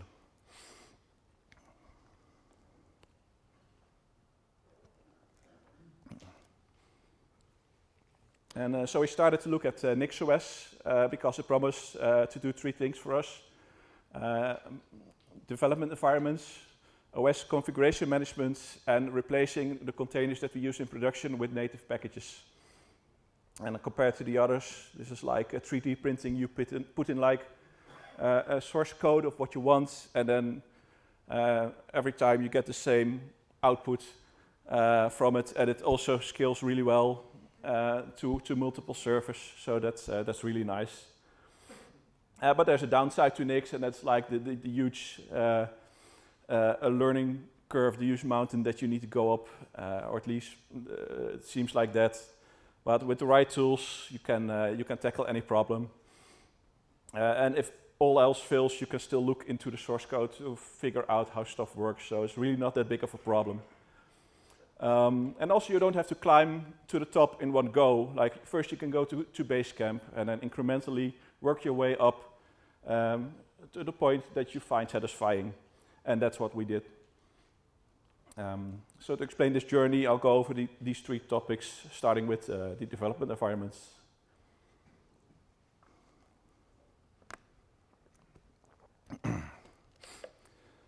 So we want to develop locally with the least amount of friction, so that means native applications and then some containers for external dependencies, because containers are a lot of abstraction and overhead for us. So So this was our setup before. We installed stuff system-wide, used Makefiles to tie it all together. But it had this drawback, there was no version locking. There's a dev prod party, and we also had different systems. One is on Mac, the other is on Linux. So you had different versions and different implementations of software, so that wasn't ideal. So how does Nix then solve this for us? Nix is many things, among which it's a package manager, and you can just install this on macOS or on a normal Linux. You don't need NixOS for that. And it allows you to build isolated environments from your dependencies, so you don't mess up your system. And you can easily run different versions of different packages next to each other. And packages come from this project called Nix Packages, which is a big repository full of build recipes for all the packages that it can create. And it has a binary cache, which is kept up to date daily. So you can just download the latest versions, and if you want an older version, then if it's not in the cache, you can still build it locally and have it available. It just takes a little bit longer. How many packages does NixOS have, or Nix packages have? Well, most of them, I would guess. And it's very easy to find the package you need. You just go to search nixos.org and start searching there. So the current situation for us is that we're using Nix Flakes, get all our runtime dependencies and develop dependencies for NixOS. We have our dependencies locked in, so my colleague can work on the same versions as I do, and it works across all our systems and in CI. We do still use Makefiles because they're awesome. We use Overmind for process management using proc files. And we also include all the tools that we use in our Nix environment. So like an LSP for the editors, linting tools, but also bash and make and SSH, because sometimes in scripting,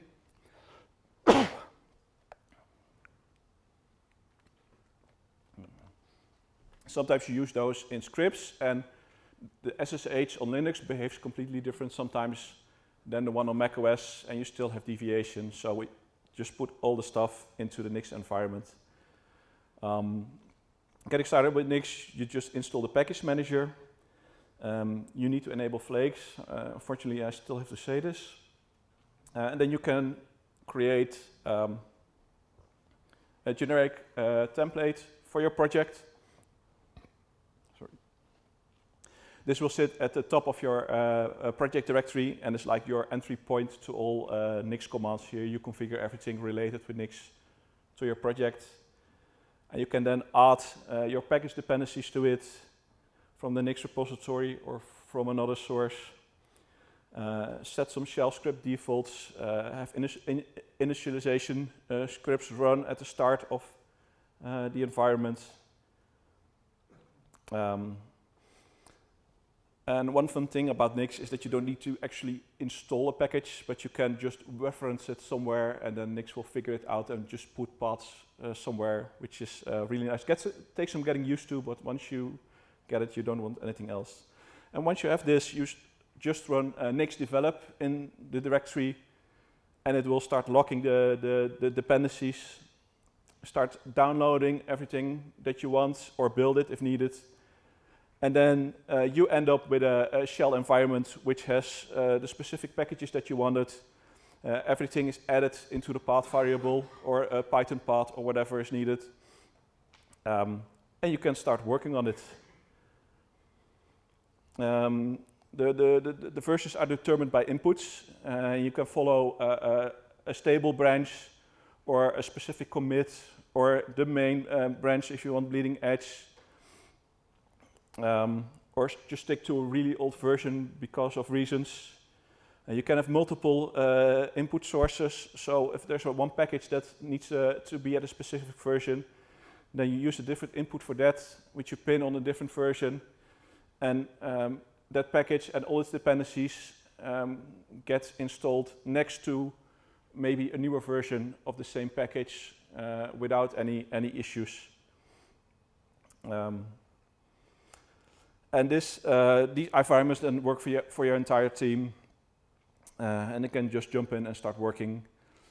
And it's also easy to roll them out in CI, so everywhere you have the same environment. To make things even more easy, you can set up dir-env, which allows, when you enter a directory, it will activate the Nix development environment for you automatically, and when you leave it, it will unload everything. So that makes it really easy to switch between projects. And it has an advantage that it keeps the current shell that you're working on instead of defaulting to bash, like normal Nix develop does. So next up, NixOS.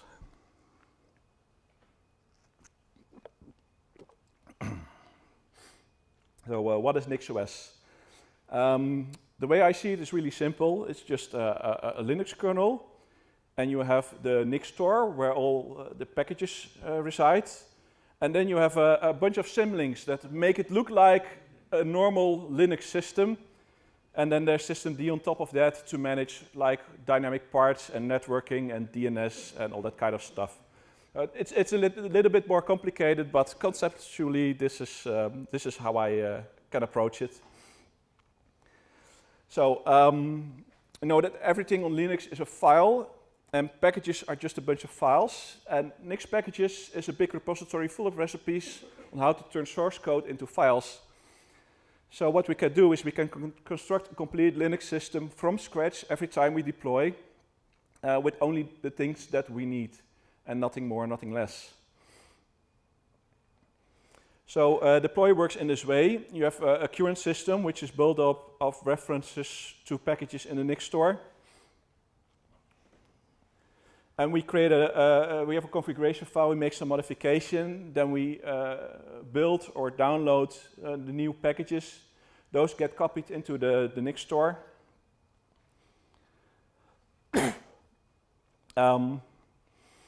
Next to the existing versions that are already there.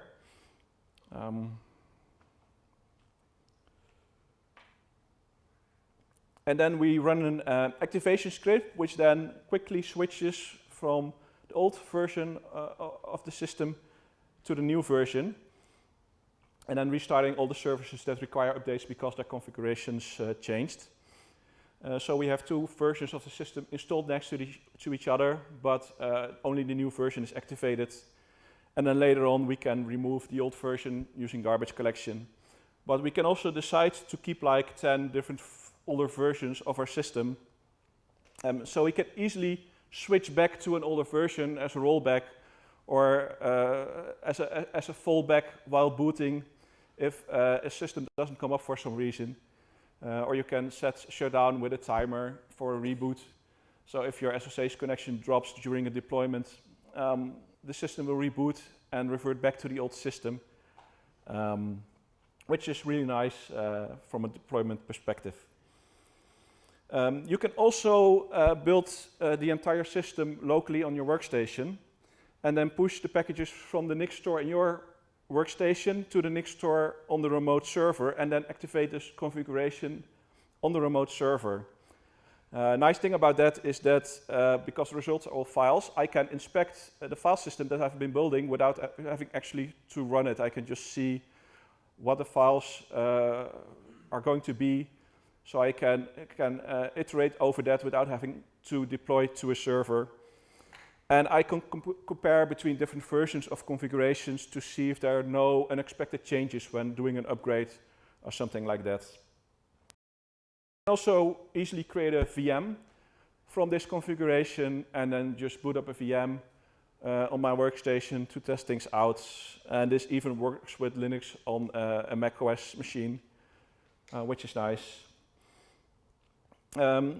Pushing multiple configurations at the same time is also very easy, and it can be really fast because most of the hosts share the same packages.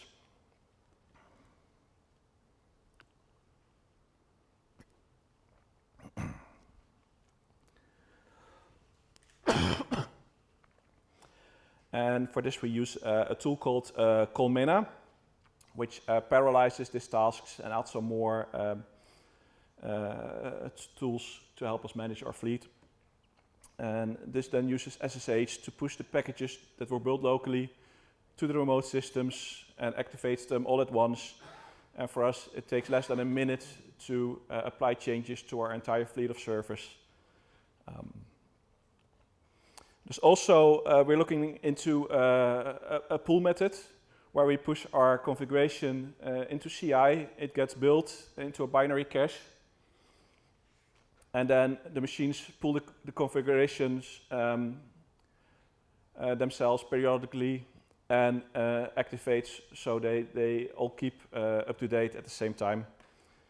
For this, we're looking into Comin. A few months ago, it wasn't production ready for us, but it was heading the right way, and shortly we'll be looking into that again.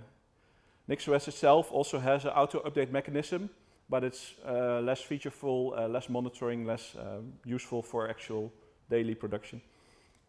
You can download NixOS as an ISO to boot from or to install from, but we use NixOS Infect. We have this will replace an existing Linux system with a NixOS installation. Because not every cloud provider has NixOS images available, and working with ISOs in the cloud is sometimes a hassle. We use it with Cloud Init to bootstrap the servers automatically with NixOS and the right configuration. And with Tofu, we have automated this away in Hatchler.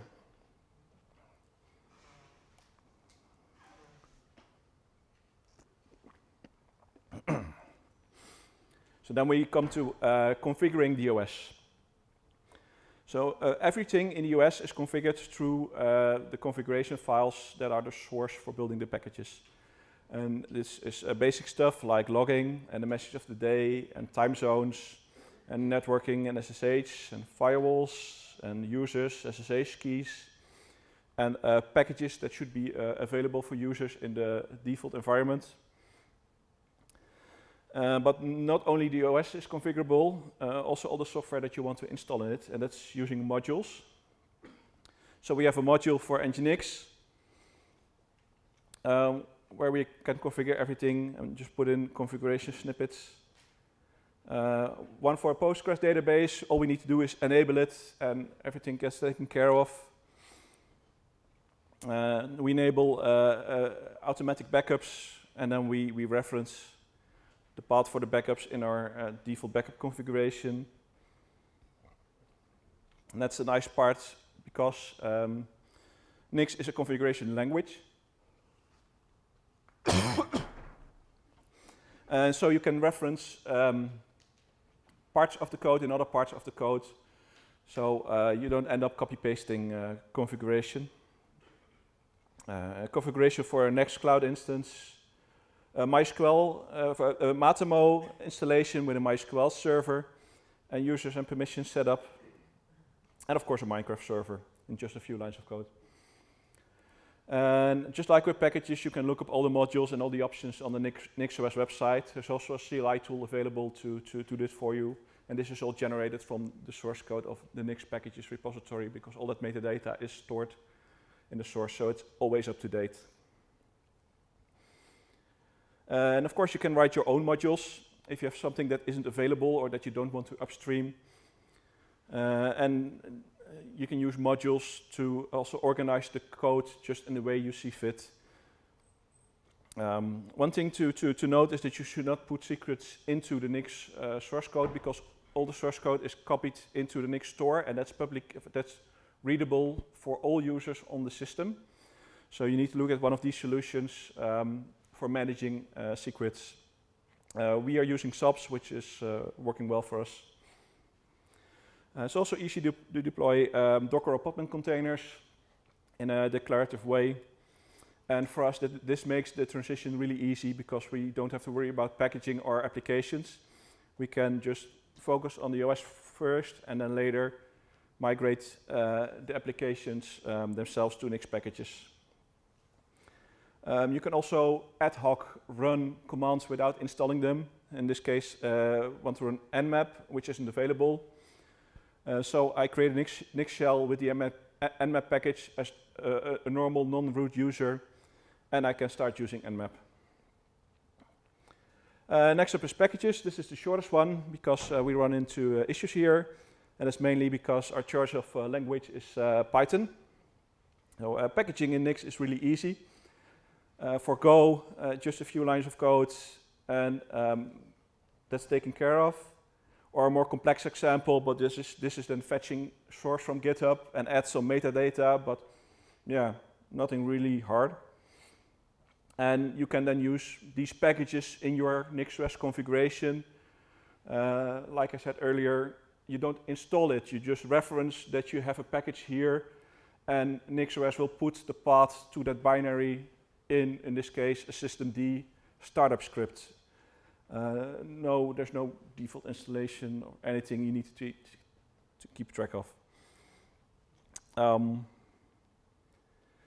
Building Python packages is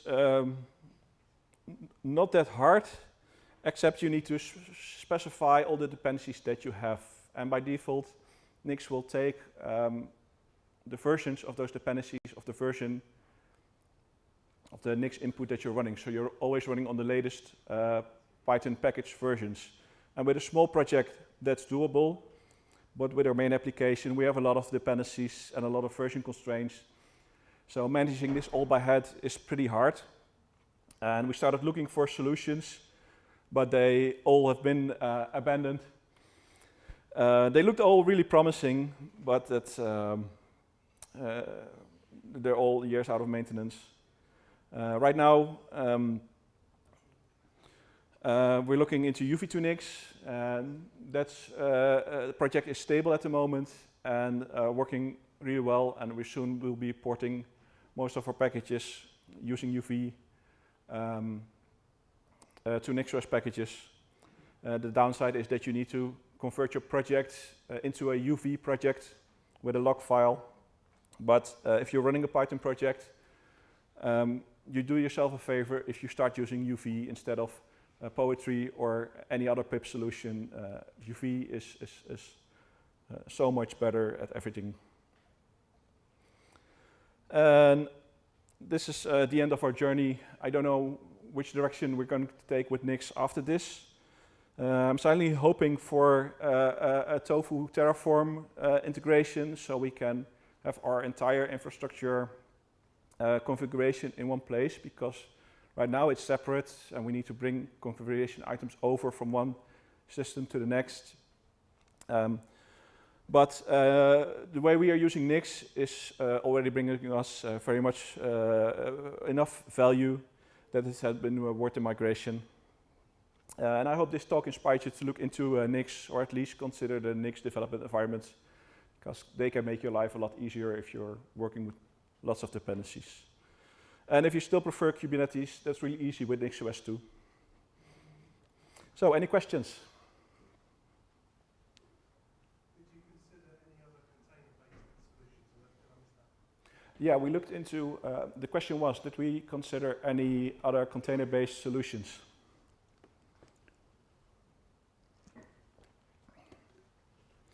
Looked into CoreOS, Flatcar kind of solutions. But then still you have the management of the OS layer and the firewalling and all that kind of stuff that you still need to manage. And that's the same with Kubernetes. Like you have Kubernetes managing your application layer, but then you still need a configuration management solution for managing the container solution on top of it. So yeah, then you're still stuck with two systems.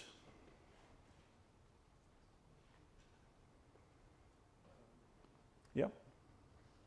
Have you experimented with AI to drive Nix? Have we experimented with AI to drive Nix? We are using AI to make nice videos and also encoding. I've tried to get AI to produce useful Nix, but most of the time it just copies other stuff from the repository and doesn't really understand Nix. So maybe I'm using the wrong tool, or maybe it's just not enough learning data yet. But yeah. I played around with Python in deterministic build systems a bit, and I found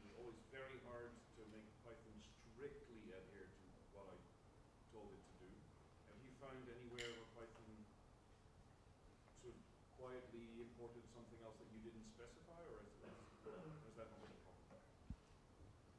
So to recap, you have a hard time with Python in how do you say? The deterministic build systems. No, not really. But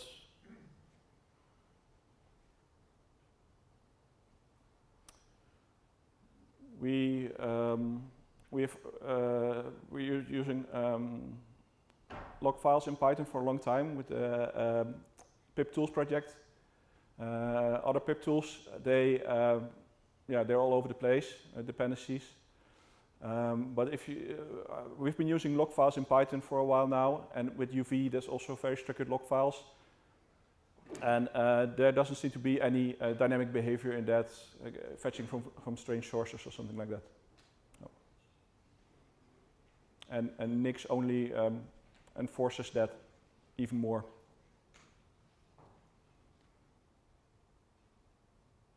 Okay, and thank you for listening.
All right. Right. Welcome everybody to this talk. Free software needs free tools, and it's mostly going to be why you should be making a project truly open, but also a little bit about how. I think this ties in well with the talk we had from Joe this morning, although I think I'm a bit more optimistic. And it also ties in with the panel that was here before. So my name is Johan Ainali, and you can find the slides either in they're linked from the program or at aina.li/cfgmgmt. And there are a couple of links with further reading about the stuff, and so it might be nice to follow along. And who am I who's going to talk about this? Well, I run a company called Open by Default, where I try to help organizations do open better. If they've decided they want to do something with open source, open knowledge, they might need internal policies, questions about licensing, but most often how to really collaborate with each other when you're opening up to the world. And my journey into this came through Wikimedia. Wikipedia, as you might know, is under a free license, so you can reuse it wherever you want and how you want it. But also all the tooling, everything in production, everything in the analytics, the wiki, the extensions, all of that is open source. And there's a very strong ethos in the Wikimedia movement to do it like that. But when you step away a little bit from development, from the central parts, and come to more peripheral parts of the workflow, it gets less and less open source in the tooling. So for example, they have their Figma file if you want to watch the design guides. This summer when there was the yearly conference, even though the event platform was open source, me as a speaker, I had to go through Zoom, and then it was only streamed on YouTube. So even if there's a really strong ethos, it might be challenging. And then I'm a maintainer of an open source project. I am in the advisory board for OpenRefine, and I used to work at Foundation for Public Code. And even such projects with also very strong drive to do something open struggles with using only open source. So this is not a rant. I am not complaining on open source projects that are using some other tools that are not open source. Rather, this talk comes from a place of empathy, that I know that this might be challenging, that it is difficult, especially if you have to work with other parties that might have some other constraints on them. So have that with you, even though I'm going to say a lot of things here. It's all coming from a place of love and a wish for change. Because there is a contradiction if you're doing something open source and are not using open source tools. And it's quite distinguished in a way, because one of the things that you're deciding on when you create an open source project is, in the first place, yes, we want to do it open source. You might even have difficult discussions on what type of open source licensing you want to use. Do you want this to be a strong copyleft, or do you want something that is not as enforcing to have things stay open? And this is all with some sort of argument that this is good for the community, this is good for the users. You should choose our project because we do it open source. But it kind of becomes a sort of a dissonance if you're not putting the same demands on the tools you are using. So that can look a little bit weird from the outside. And these proprietary tools often come with a bunch of different kinds of restrictions. Maybe you cannot export the data or in the format that you want, and maybe you cannot adjust it to suit your workflows. There's a lot of things that would have been possible if it was open source.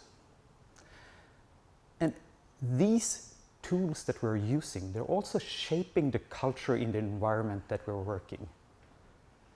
And when someone suggests in the first place often to, hey, we should use this tool that is not open source, it's never with a bad intent. It's often like, oh, it has this feature that I cannot find anywhere else. But this becomes a slippery slope or a bad spiral, a slippery bad spiral, where if you made the choice one time to not go open source, it becomes easier to do it for the next time. If our design files, design guide is already in a proprietary software, maybe the next thing in the toolchain also could be like that. So you don't have the same incentive to stay open. And this leads to some real exclusion. So it's not just a purity test that you should be open for the sake of openness. It could really put on some hinders here. Some people can't participate. Some people will feel that they can't participate. And sometimes it's so simple, like, well, if you're using a tool that requires Mac, not everybody has Mac. So like the technical platforms you're choosing, it might feel like in the part of the world that we are in that, well, everybody can get that. But in some other places of the world, running an open source operating system might be the only choice they have because it's so expensive, everything else. A little bit more of a nuance. Many proprietary tools are very slick, but they might not have a high accessibility, whereas open source tools in general often is very functional to the point that they might not be so beautiful, but they work. And we also touched a couple of times this morning with the geopolitics. There was earlier in 2025 where organics maps got blocked from GitHub because they have some contributors from Russia. And these are things that sort of like can stop an entire project where it is. And this is of course not because GitHub have something against Russia, it's because where they're located and their local laws. And on the flip side of that coin also comes from the other side, like, well, if I should contribute to a project, maybe I don't want to do that on a platform that is likely to hand over user data to that regime, the government of the time. And you might think, well, it's something so simple. Well, we're just creating an app to track menstrual cycles. But perhaps in some states that is not so popular anymore.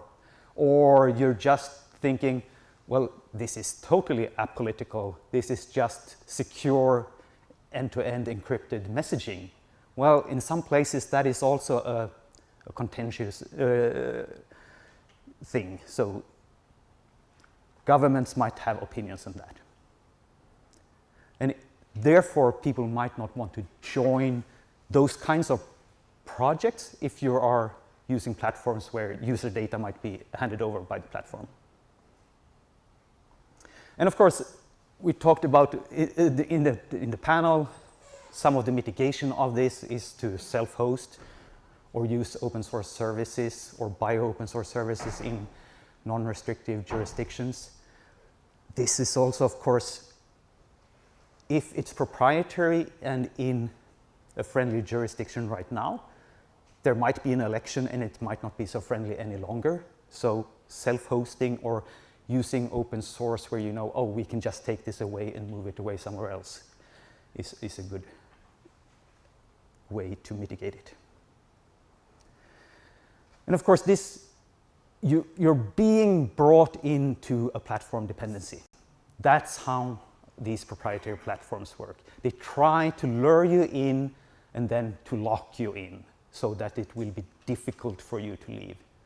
It's very easy to be drawn in, like they have this free open source tier for these kinds of things, or maybe if you're a non-profit, if you have a charitable status, you get all these things for free. I've been in projects myself where we started to use services like that, and after a while you sort of, oh, it's going to be very troublesome for us to leave now. And if you can't leave, when something happens, it can also be a single point of failure. We saw earlier in 2025 where AWS and Cloudflare went down, and many of these companies didn't realistically know about any alternatives, even though there are plenty of them. And of course, with this lovely term from Cory Doctorow, shitification, where there's actually a sort of like, he defined a couple of phases how things get worse over time. First, you get lured in, and when they have a very large user base, they feel like they can extract more and more value out of you. And it's not like they intentionally try to make it worse for you, it's just going to become worse for you as a user. Maybe it becomes more expensive, maybe they extract more data out of you, maybe they are trying to monetize on that data by selling targeting ads in the other end. So it's sort of like just working towards something getting worse. You can also be the victim of just whims from a company. Many big platforms just have a like, we can end this contract, we can stop your account at any time. And we don't even need to provide a reason for it. So you're sort of like looking at someone with, well, as long as they like us, we can stay here. But even if they have some good terms of use or terms of service, that might change. And suddenly it says in the new update that, oh, now we're going to use your data for training AI, or we can resell it in these services as well.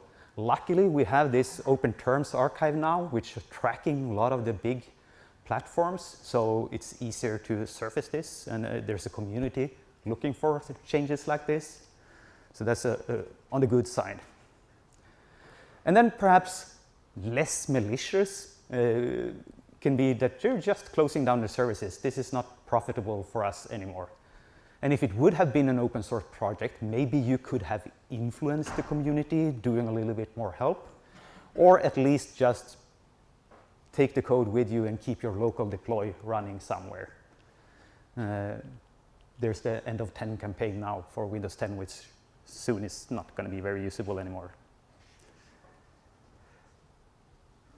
Somewhat more subtle is that using proprietary platforms can create a power imbalance in your project, because they're often favoring paying customers. So they can have some enterprise subscriptions where they get access to more powerful tooling. And if you're in an open source project where you have company contributors, it might not be their intent that they want to use this to take control over the project, but of the very nature that open source projects is of a high meritocracy value, that someone actually doing something, get things done, it can lead to, if someone is very efficient and good at their tooling, that they're slanting the project in some way towards whatever roadmap they are looking for, even if no one else is. And it's really just a lost opportunity for you. You're feeding big tech, you're feeding the systems, you're giving them metrics, usage data, sometimes even actual data. Perhaps you're paying for it with money, but what they certainly are happy to take is the cloud. They're happily advertising that this open source system is using our product or our platform. So you should build your own ecosystem. Invest, create bug reports in them. Maybe you can even submit some patches, scratch your own itch, build the features. Help future you by improving documentation on the tooling that you're using. It might also help onboard new people if your project is reliant on other tools, that those tools are highly usable. You can also lose idealists, those who have very strong FOSS values. They might not join at all, or if they're joining, they might not join the community calls where you're using this video call platform that is scraping up video and voice. So you're losing an important voice in your community. They might stay on the trusted old mailing list. And these people that are often very experienced know very well how their data could be used, so they're happy voting with their feet and not going in there. They care a lot about their freedom and they care a lot about their data. On the flip side though, they are also often very knowledgeable in open source tools because they've learned that they don't want to be locked in with an employer tools. They use open source tool that they can bring along. And then if you're using that, they will slot right into your project. But the proprietary tools are so much better, you scream. We cannot use these ones. Well, we're getting ourselves into like a convenience catch-22, where if we're using the proprietary tools and give them more metrics, statistics, or if we're paying them, they can further the distance between the quality of the projects. So instead, you should try to help the community catch up and join in them. But it could be difficult to break free if we keep giving them all the benefits. So contribute to the open ecosystems. You don't have to settle for the bad tools. And then when I say bad tools here, I'm not meaning bad as in feature set. I already said they probably sometimes better from the start, but they're bad for your resilience, for your project sustainability. And you could help improve those open tools instead. And then you scream, well, everybody is already on this platform. And those network effects are not bound to last. We have seen plenty of social media platforms rise and go, and other tools come and go, which is sort of a bit of the capitalistic play, where they need to extract money or perish, whereas maybe some open source tools are more resilient because they don't need the same extraction of value from the users. So, experiment. Try perhaps to mirror your repositories onto a freer platform. Whenever you need to choose a new tool, choose an open tool. Have some grace periods for your switching. Listen to your community. Maybe you want to go for the low-hanging fruits, where it's, this is a tool we're not using that often, maybe we can make that switch. Or maybe you want to make the big switch because that's what's most important for your project, where you have the highest dependency. Maybe it's better to switch that one first. So listen to your community, what they need. And don't wait. You really should have started already, but it's never too late to also start now. Never a bad time. And if there's something I want you to take with from today, it's not all or nothing. Start small, move forward. You don't have to do everything and become this pure project at one time. Just start somewhere and use the commons. There's plenty of tools out there. Use it with love and care and start replacing. There are many areas where there are really mature open alternatives, and there are many lists where you can see, oh, here's another tool that could replace this tool. There are even lists of lists, this is one of them, where you can really find something like, well, I want to do this type of work. Is there something hosted in the EU? Is there something that is open source? there are alternatives. And the change is possible because you don't have to do everything at once. You pick one tool, you make one change, you evaluate, did that work? If it doesn't work, if it turns out you really need that feature, don't be afraid to roll back. Often with your community, it will go well if you early radiate the intent of why you're wanting to do this change, that everybody can see, oh, this is coming for our sake in the long run. It will make us more sustainable. So change is possible, and when it works, it's really contagious. And don't beat yourself up if you cannot do it all at once. It is okay to not be perfect. So, as I said in the beginning, you made this choice to go open source. That is a value set you already hold. Let that be reflected in your tools as well, so you don't have this dissonance, that you're not acting like a hypocrite, wanting others to do something and doing something else yourself. And open source, it is more than code. It's more than licenses, even though we usually say that the definition is in the licenses.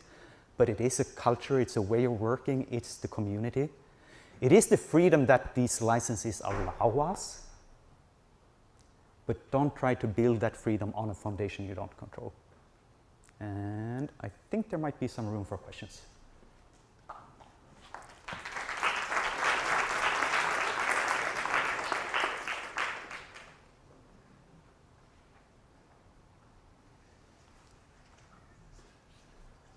I don't see any questions. If you want to catch up with me later, I'm going to hang around in the lobby afterwards, or you can reach me on the web, email, or the Fediverse.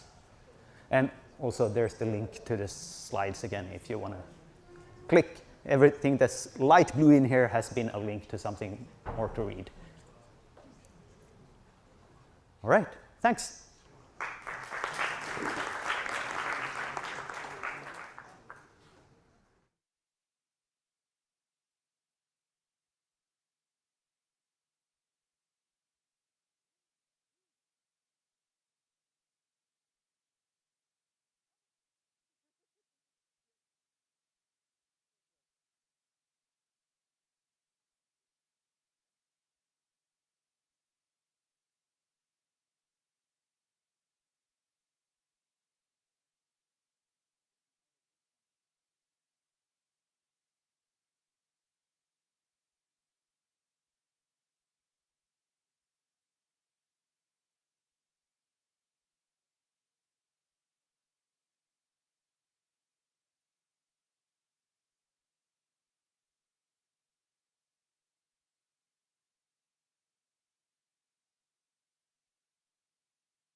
It's called the day 2 problem. And let's see what it's about. So let's start with who I am. I'm Yair. I've been doing infrastructure, operations, consultancy, managing companies for 30 years. Started in the 90s. I'm a City Foundation ambassador. As you will see later in this talk, I studied conceptual history or history of history or philosophy of history. Yes, I'm bored. I'm a professional musician in the past. I did touring with bands, did tour with myself, DJed in many places. And I'm also the organizer of the Berlin DevOps meetup. So if you want to come to Berlin and give a talk about DevOps, talk to me after this. So what do we want to do here?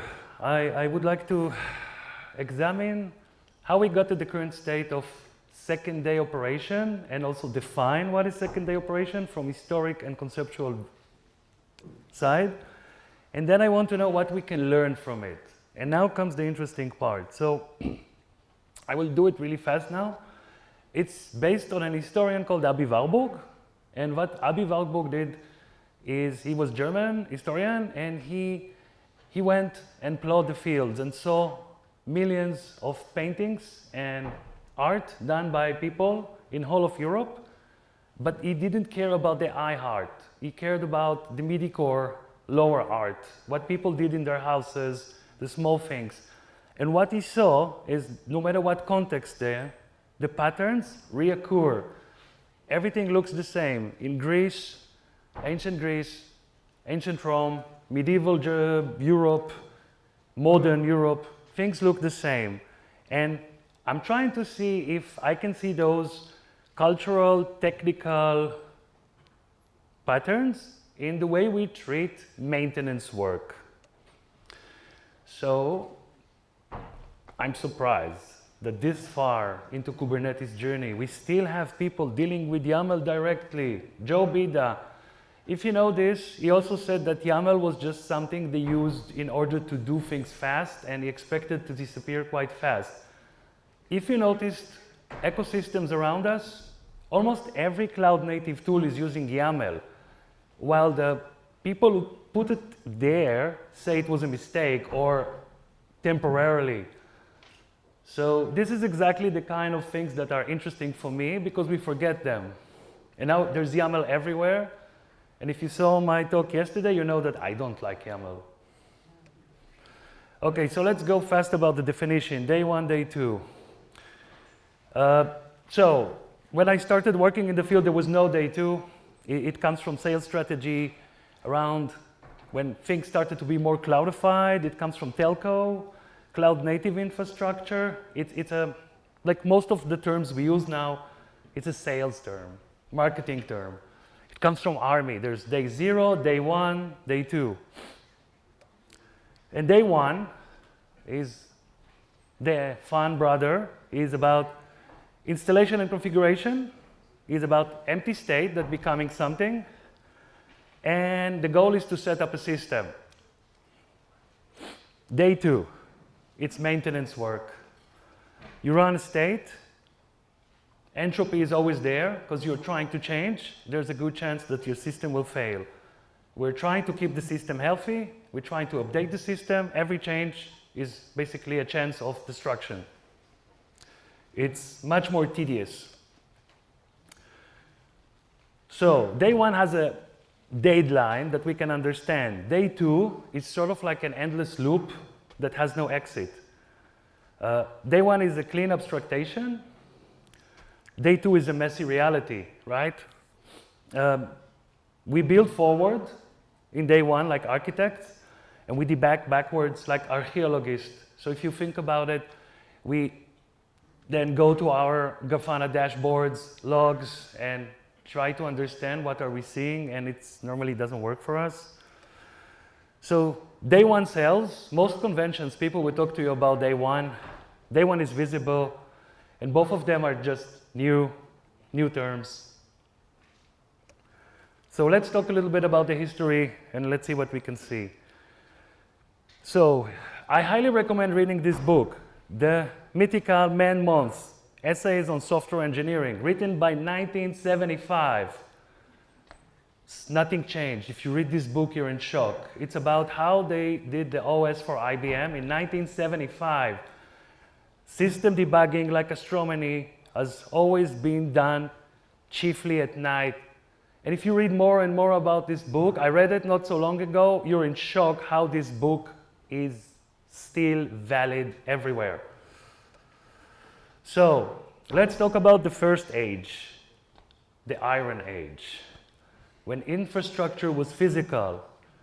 I don't know how many of you, okay, this is quite a mature people here. No offense, I'm one of you. I carried the screwdriver in my first couple of jobs because I had to fix the servers physically. We were really proud that we knew how to make our own cables. I even did one cable because I'm very clumsy, so I cannot do cables, but I did one. I remember that. I will never forget that. There's a tool, I forgot, I think the Israelis call it Krona, but it just makes the, yeah. And if you know or not know, I used to configure all the switches and routers by myself. Everything, Cisco's, Tricoms, it was fun. Not. No, it was horrible. But there was also the concept of what I call the artisan sysadmin. At those times, the Unix sysadmins were gods, and this is why I turned into Unix from networking, because nobody could deal with those big Greek monsters who knew everything about Unix. But we knew all the systems we ran. We knew them by heart because there was a very limited amount of servers we controlled. And we knew, oh yeah, this Plato, Plato always have a problem with the networks. And we talked to them like we know them personally. And I remember working for this company and we had a fight. He was giving them names from John Tolkien's, and I was doing, of course, Greek philosophers. So you could see them like Galadriel, Plato, but we knew them. We said like, okay, there's a problem with Plato. You need to go to Plato and fix the problem. And maintenance was quite an interesting. You found yourself locked in a very cold room at 3 a.m. in the morning, updating the database, or there was a week in the data center where I locked myself in the data center because I didn't want to see anybody else, and then I updated all the servers. So, yeah. I want to talk about this special company that I worked for. This is where I learned Linux, and this has been a school. Some of the people here know this company. Called Clusters. The product is OpenQRM. And OpenQRM actually solved the D.AUD problem in a very elegant way, but it was so ahead of its time that people didn't understand. Even us, we didn't know what to do with the tool. It was so ahead of its time. It was basically amazing. We could move workloads from bare metal to virtual machines. We could automate the whole life cycle of environments. You can have the QA with a button, and we had magic stuff. Market wasn't ready. We were the sister company of Xen. Xen got sold by a lot of money. We were disbanded in 2008. We were considered at the beginning smarter than them. Didn't end well. It was so ahead of the time, the customers didn't understand what we want to sell to them. And yeah.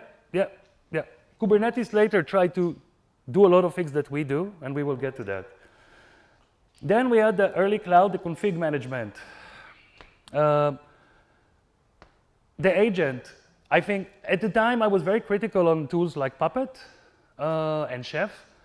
But to be honest, when I think about it now, it was actually a very good solution to the D.AUD problem, because you had an agent, and if the state was not fitting what the agent wanted, it would change.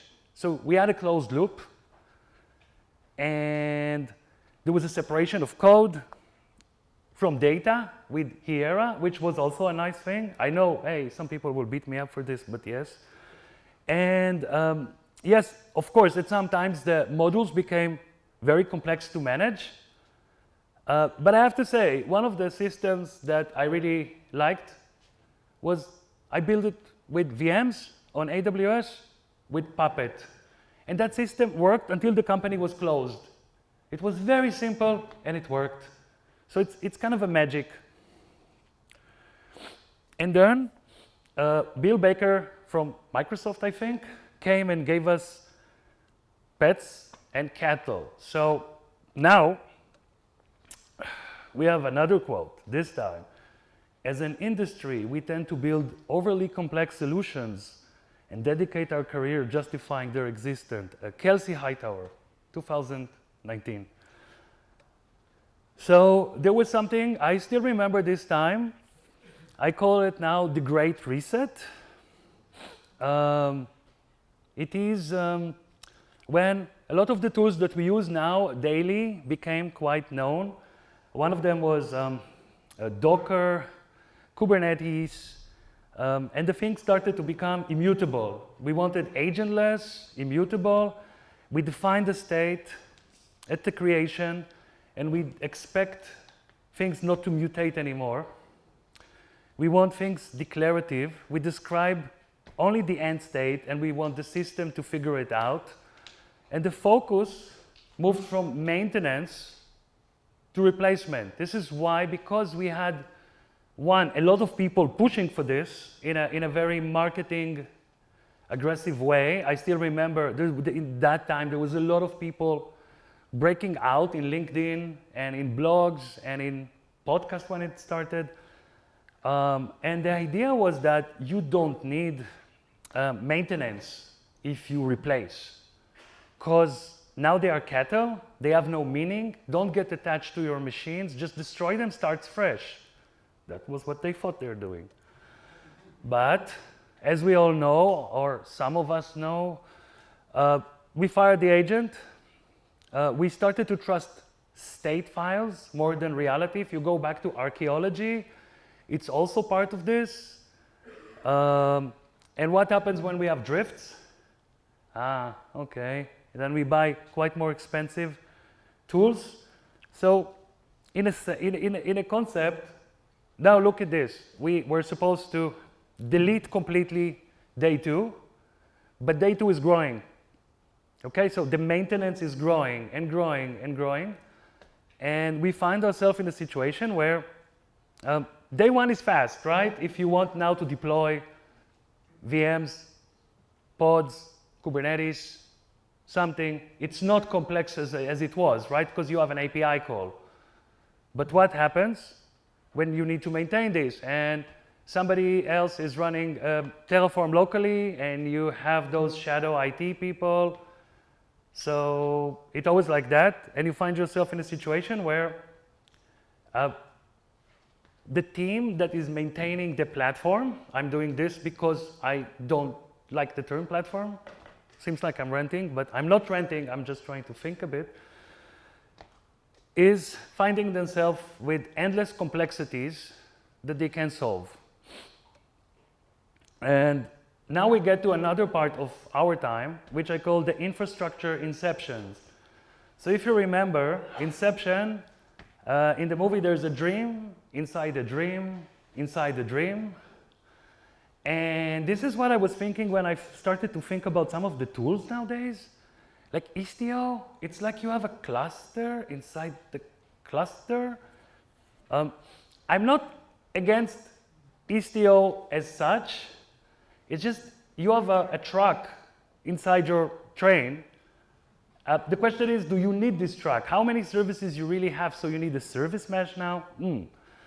And the other thing is crossplay. So now you have something quite interesting. You have a Kubernetes cluster running on AWS or any cloud you want that is managing the infrastructure that is running it, like kind of a chicken that is controlling the eggs that is controlling the chicken, in a sense. Like, it doesn't make sense to me. Maybe I'm just an old man. And we are adding a lot of more and more layers to abstract more and more complexities. But at the end, the complexities don't go away, right? The complexities just have been abstracted. They don't go away because it is complex. Yeah, and also something that I noticed is that each each layer is requiring its own heavy baggage. Like, for example, think about Yair. Why do I need to install so many things around Yair? Just to get OpenTelemetry and see it. Okay, there's so much. Like, you need to install so many moving parts. I just want to see OpenTelemetry, you know. And the other thing that we can talk about is that when you copy from Google, Meta, and Netflix, you have a problem. You're not Google, Meta, or Netflix, unless some of you are. Most of us don't need this complex tooling. It's an overkill for most companies I work for. And I want to say it, and I say it loud. You are not working for Google. You don't have the army of site reliability engineers. So you cannot solve these problems. And another thing I want to talk about is the DevOps and platform engineer.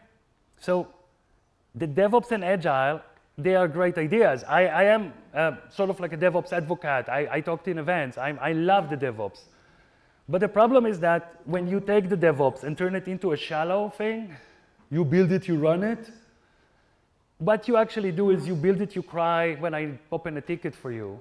Because we don't have the maturity in most organizations to do this in a right way. And when you go with buzzwords, you get buzzwords. Everything falls back to the people that do what I call the day operation too.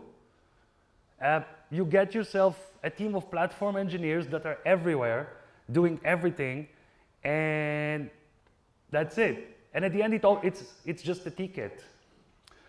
And then you call it a platform. So what is a platform? Most people think platform is just the UI to do Terraform. Good luck with that. You still need to open a ticket, and then I will do the Terraform for you. Yes, so we are learning here that historically wise, from the 70s, complexity cannot be destroyed. It can only change form, move from here to there. So the question is, how are we going to deal with it? Because we're spending 50 years trying to run away from reality, and it doesn't work. The night shift never ends. Everybody of you knows the night shift, right?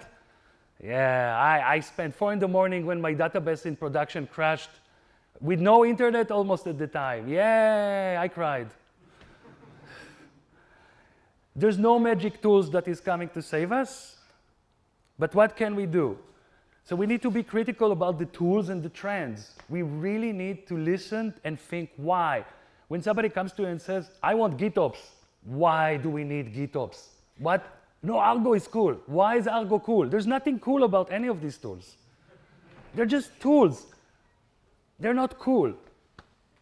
I also into communities, and I think that creating a like-minded community that will help us to bring tools on the scale that we need.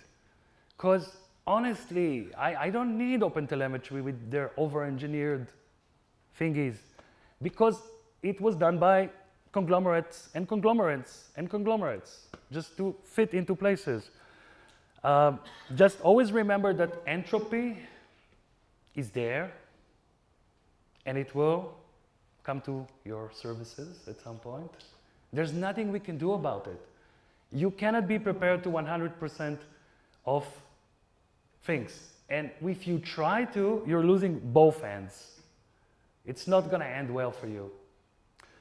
And then embrace our work. Basically, this is our work. We are operation people. We do infrastructure. People don't always notice us, but they like us, maybe. Yeah, that's basically my talk. If you have questions, feel free.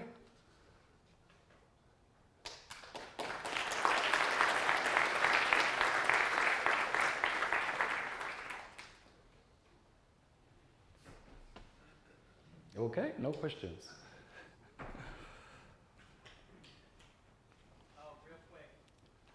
Not really a question, but I think on one of your earlier slides, you brought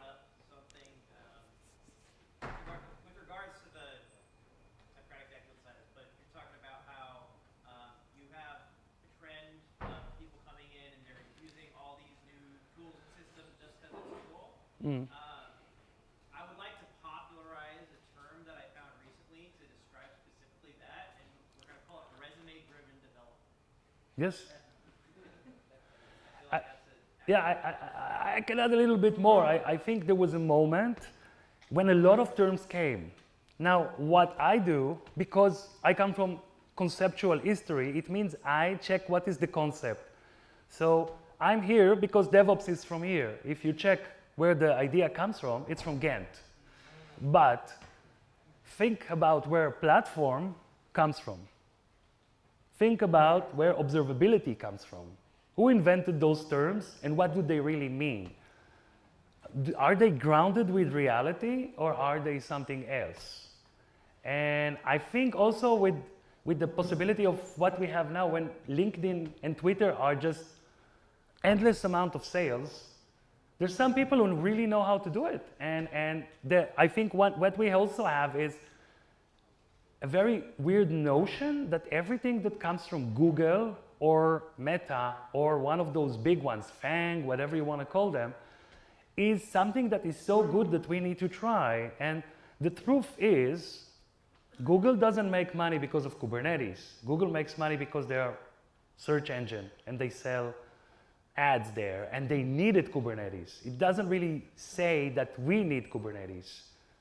And I think this is a logical step that I want people to see. Like, think about this and say to themselves, is this the thing? Because we like to think we say, draw from here in Israel. Like, I don't think now, I just want this. I want Argo, like I said before. I want GitHub Actions. All this stuff is super cool. I don't know. But honestly, most of us could live with very simple VMs and no platforms and no YAML. So, sorry, but I really despise YAML. Okay, any more questions? Okay.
Is it okay to get started? You want to start? Yeah, sure. Yeah. Well, thanks a lot for coming to the talk.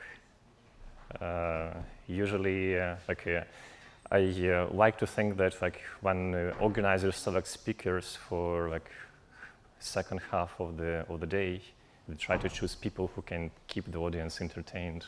So I treat it like a recognition. Was try to see if I can match the expectations. Matching the expectations will be the main theme of this talk. So my name is Roman. I work as an engineer manager at Ubisoft, working in Bordeaux, in a beautiful city in the south and western part of France. I work in the domain of the PC games distribution. Our teams help game development teams publish their games and distribute those games on the PC platforms. I'm also Ukrainian. I spent significant part of my life in Ukraine. I was raised by my parents in Ukraine.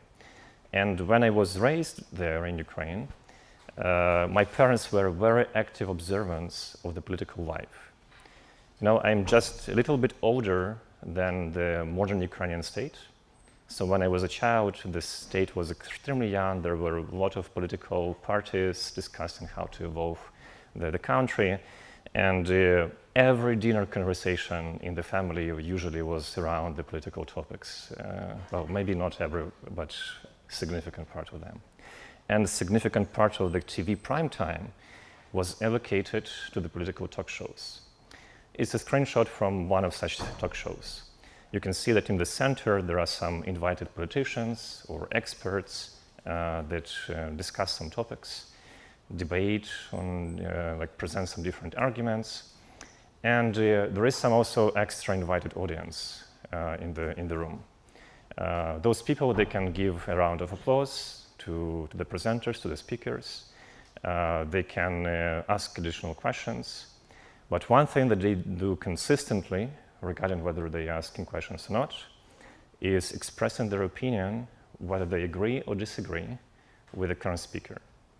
If I zoom in on the place where those people sit, you will recognize that they sit next to a special device that allows them to express their opinion, whether they support or disapprove what the current speaker is talking about. So I was really impacted by watching all those TV shows. And since my childhood, I have a dream that when I give a speech or a talk, I want to have the lifetime feedback from my audience. So today, you have a good chance to make my dream true. I want you to scan this QR code. What you should see, let me also try to do that. I will sometimes forget and it doesn't work. So what you should see is a very simple page that displays you two buttons. The questions might be a little bit different to entertain you at different moments of time. The titles of the buttons may be also a little bit different, but the idea is very simple. Like you push one of the two buttons, and actually during my childhood, it was actually a hardware device in the hands of those people. They had two buttons, two very big buttons to push. So like at any moment of time, you will be able to press one of those buttons to show like whether you follow me, whether you disagree with me, and we'll try to see what is happening there. We'll try to see it with this chart. So we'll be visualizing a little bit like what you think about what is going on. So don't hesitate. Thanks a lot for the test. Let's see. I will do my best not to look at this data during all the talk. Maybe I will get demotivated and I need to complete it. But we'll sometimes take a look at what is happening in the audience. So, but the talk, as you might guess, is not about political shows or expressing the opinions. What I want to do next with you is now when we know what this application should be doing, let's try to take an exercise and figure out how we can implement a small system that supports this application. Right, so let's try to break it down and outline a couple of scenarios that our system will be dealing with. So the first one is obvious. You, as participants of the conference, will be submitting your opinion. We can easily imagine that there is some like server deployed somewhere that is collecting all those opinions and storing them. Another use case is that me or somebody else at the conference, a presenter, should also submit some data, because if we are just looking at the timestamps of different votes and see how many people react or not at a particular timestamp, we don't know what exactly it is related to. So in order to correlate your votes to the speech, right, we will need to also submit some labels, some titles, what the speaker is talking about, so that like we can understand that after this timestamp, if people are disapproving, it is related to a particular topic. So I am, as a speaker, as I'm advancing with my slides, my laptop will be submitting those labels, your phones will be submitting your votes.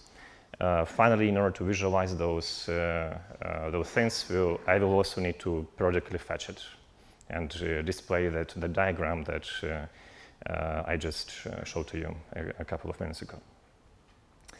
So to summarize, we are dealing with a quite simple system. We have 3 scenarios.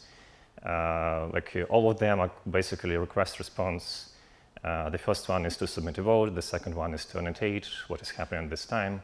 The third one is to aggregate the data and visualize it. So far, so good. Let's try to take a look. Okay, I'm not losing you. Let's continue. So now we understand what the application should be doing. We understand how it might be working. In order to get the understanding of how we'll be deploying it, we usually need to get to answering the questions of what kind of resources we will need to run this application.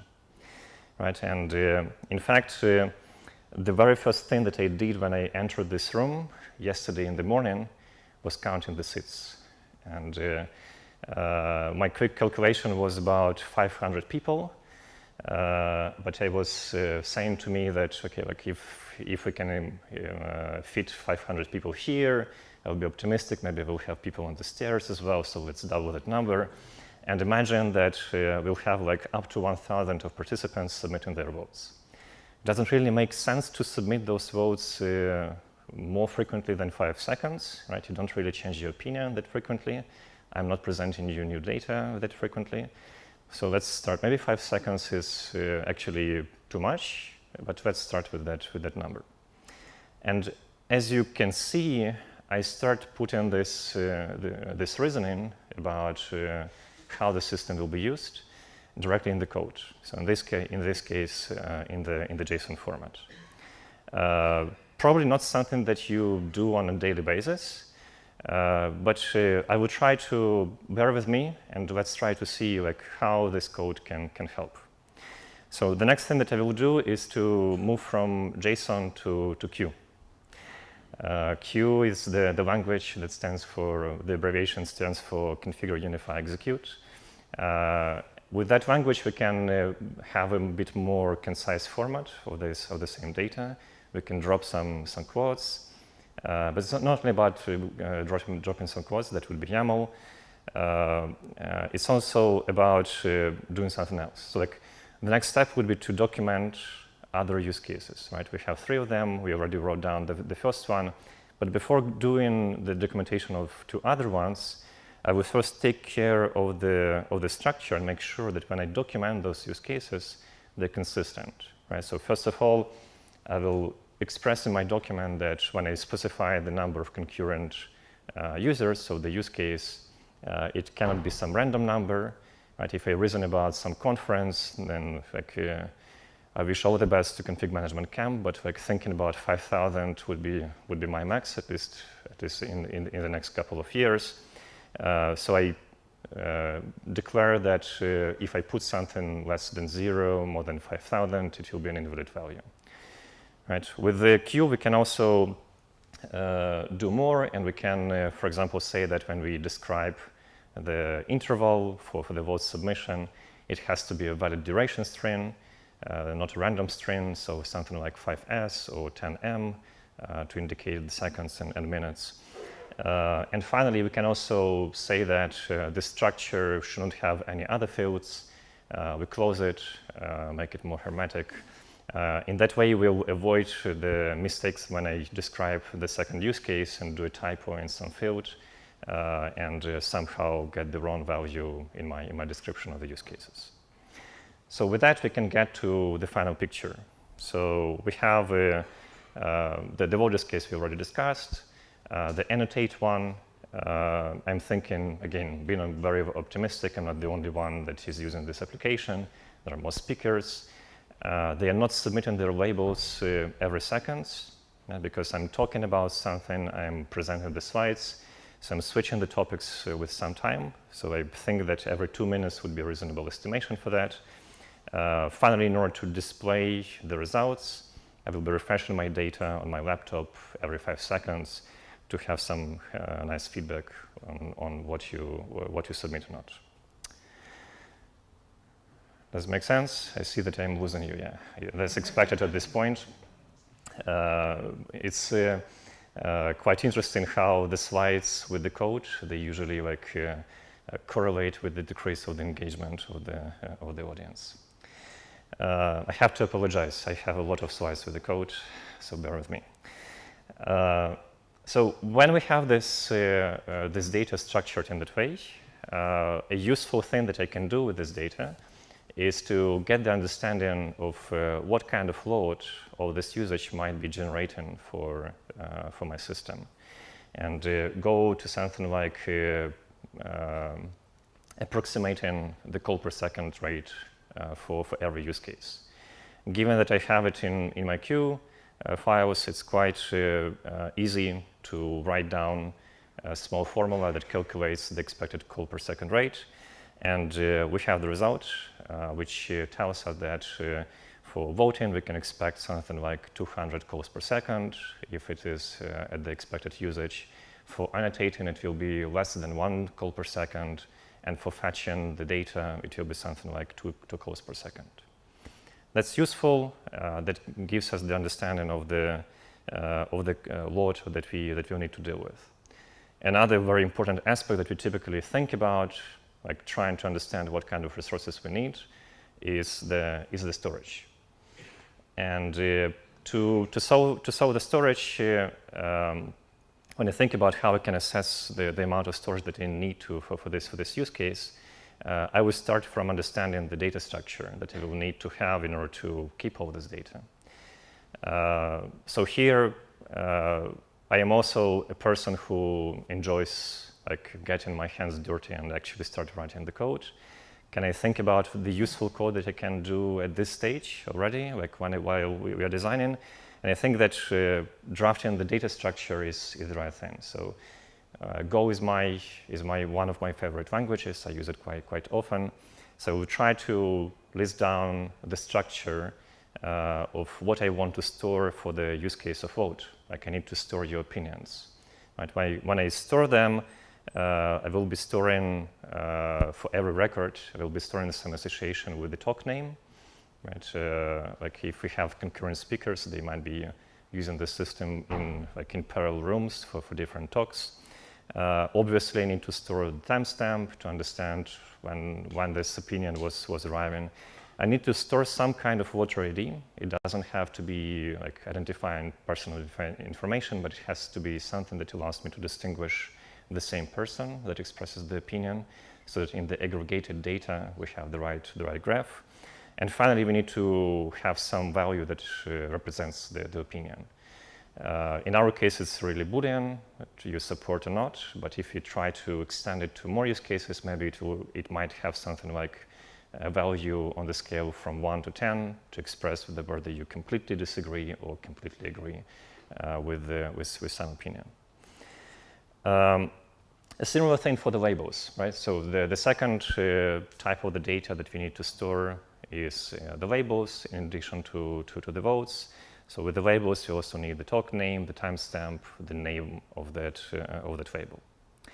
What is interesting about this combination of Go and Q is that they are quite well integrated with each other, And what I can do is that having this structure that I potentially will be using in my Go code moving forward, I can import them into my Q code namespace and use it also with my Q code.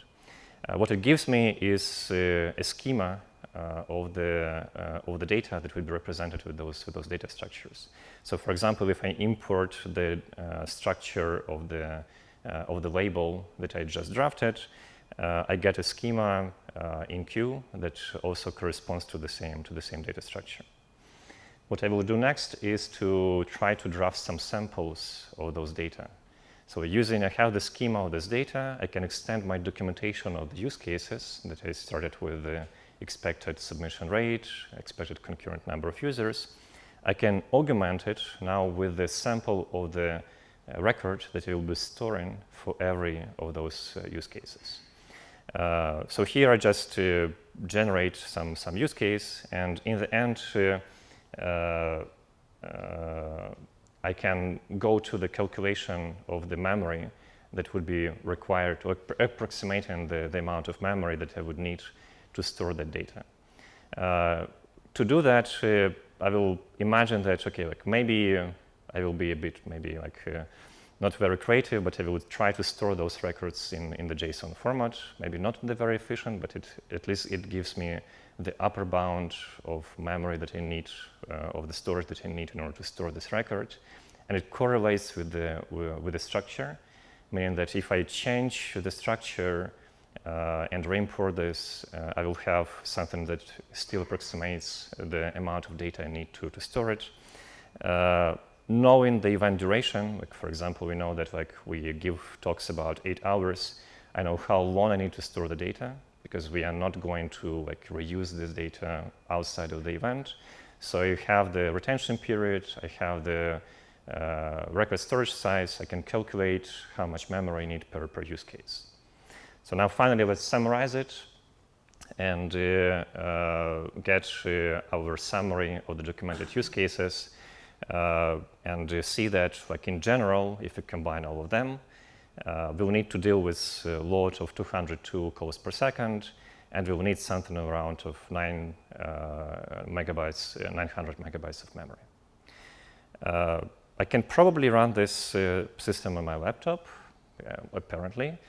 I'm not sure if it is a good idea to expose my laptop in the audience of hackers and configuration management camp. That's a different concern. At this point, actually, let's try to verify it. Interestingly enough, I see that you start following again. Okay, but at this point, you probably start asking a question that, okay, Roman, what you did is a classical system design exercise with back-end on envelope calculations to understand what kind of resources we need, how the system can work. It's much easier on the paper, right? Take a piece of paper, do the same job. Why do you write all that code? And I agree with you. I did it, as you can see. I did the same exercise. Arguably, I spent probably a bit less amount of time writing this on paper than writing the code, because writing the code also was taking a little bit of mental bandwidth of how I want to organize this code. That was not absolutely clear, how exactly I want to structure it. So in addition to, as you can see on this back on envelope, it's kind of a bit chaotic, and I'm using those arrows to link things together. In the code, it has to be structured, right?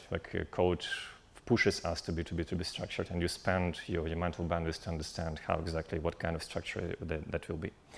However, if you try to get used to it, that might be a lesser mental bandwidth. And also, arguably, I was doing it after writing the code, so the calculations were very, very easy. So again, trying to respond to a question why I'm writing the code, I think that I can explain that only showing more code. So trying to again, bear with me, and let's continue. And for the next step, let's imagine that I choose to deploy this application to a Kubernetes cluster. And in this case, it turns out that all that code that I wrote before can be very useful if I use it in the code that describes my Kubernetes deployment. Because everything, that previous part is a code, this part is also the code. And as you all know, and probably know much better than me, the Kubernetes does allow us to try to configure some resource limits to help the scheduler to allocate the workloads. And usually when you look at those definitions, you look at them and think, what are those magic numbers coming from? And with this approach, we can try to minimize the number of magic numbers in this configuration. Thanks to the properties of Q, we can actually import that definition, the documentation of the use cases, get the summary of the memory requirement, and reuse it in the code that describes our Kubernetes deployment, and getting rid of the magic number. Or another example, if I try to deploy a web application firewall, because I hope that you are not abusing my system, but somebody might be abusing it if I deploy it as a public server, for example.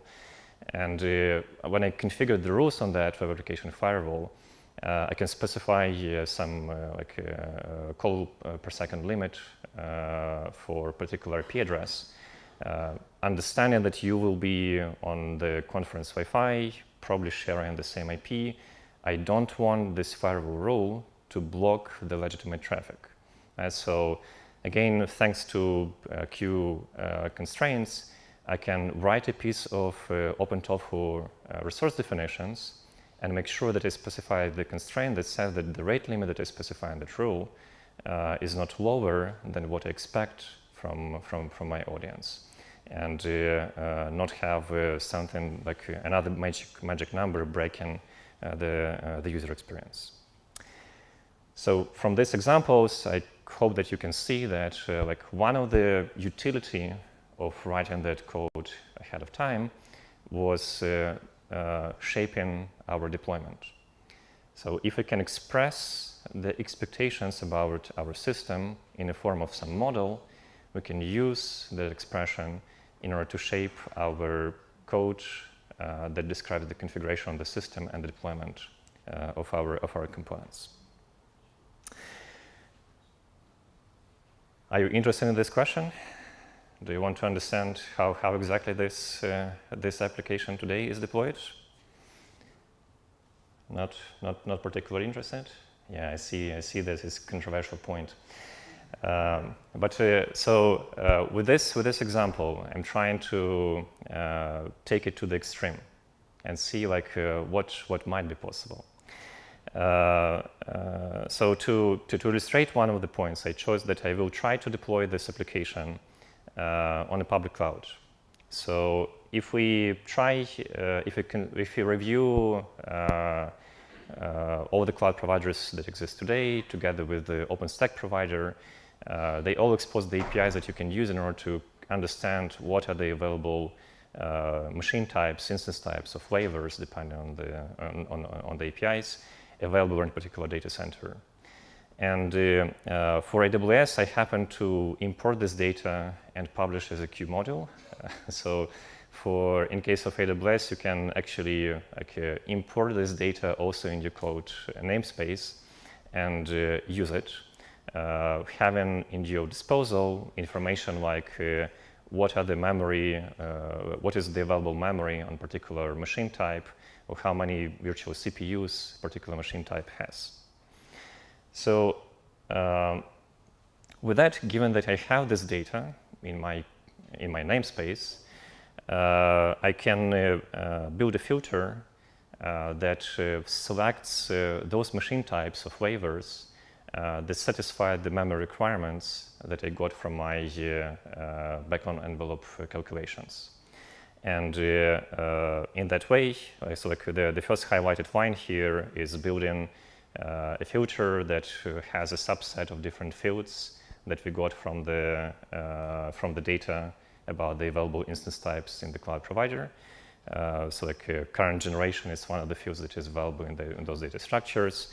Memory info is also something that is available there. And I'm putting a constraint there saying that this memory information, this available memory, it cannot be lower than what I'm specifying in my requirements. And it shouldn't be bigger than like double of that, because I don't want to look at too powerful machines. So let's select some subset of the candidates. And that gives us not very big list of the machine types that are available in Frankfurt on AWS. I can refine this filter even more. And like when I look deeper into the data that is available there, I find another field, I add it to the filter, and I get even smaller number of results of where I can deploy my application. At this point, we can pick either the first one or the last one. Let's pick the last one. It's ARM64 architecture, looks fancier, and move on. So as a result, when I look at my deployment code for the app, I use again like OpenTOF in order to provision the server. But when I specify the resource, I make a little bit less decisions about some magical parameters, right? Like I plug again my expectations that I formulated. The instance type that would typically look like some string is not hard-coded now. It is taken from that logic of finding the suitable machine type. The image selection is also, you can see that it is parameterized with the values that are coming from the selected instance type, and we are selecting the image that is matching the requirements of that machine. So at this point, so like I essentially got like a formal way to prove that I can run my application on a free tier instance. It probably was absolutely obvious to you, like thinking about the use cases. However, we did prove this in the computational way, which is a nice property. So selecting this instance, I'm thinking about the fact that, okay, like, but this instance type, it has only one virtual CPU available. At the same time, I'm expecting 200 calls per second at max. Am I comfortable with that? And maybe yes, but thinking about this again, like I would be more comfortable if the expected load on this machine would be under the 60 calls per second. Maybe it's because I'm coming a little bit from the gaming industry, and like if the game can generate a game frame every 60 times per second, then definitely my server can respond to requests every 60 times per second. But if we try, so like I go back to my model and the summary that I got generated, where I have the formula like that, like what is the total call per second value, and I put a constraint and say I want it to be less than 60. And apparently, Q-evaluation fails and say that that's currently not possible, right? Like you're contradicting yourself. However, if we play a little bit with the data, we'll quickly see that it's the submission ratio of the use case where we have the biggest number of users that really contributes to that request per second rate. So if we increase a little bit the allowed interval between the vote submission, will satisfy the constraint. It's quite a quick procedure. Like using some binary search, you can find the good interval. So I increased it from 5 seconds to 20 seconds. And that's exactly the reason why you see this message after you submit that you agree with me right now.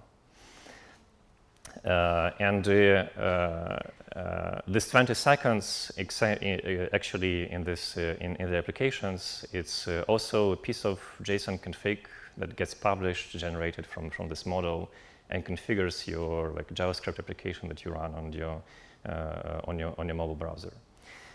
Also coming from those expectations. So in this example, you could see that like we went through a cycle or like small loop of expressing the expectation, shaping the deployment of this application, and actually going back to our expectations and adjusting the expected system behavior. In fact, all of that could happen in practice. I actually to go there, I did deploy the application, try to test it. But all of that could happen without the deployment. because so far I didn't need to actually deploy the thing. I only needed to plan the deployment with OpenTofu to get to this point, and for example, adjustment of the submission rate for the vote use case.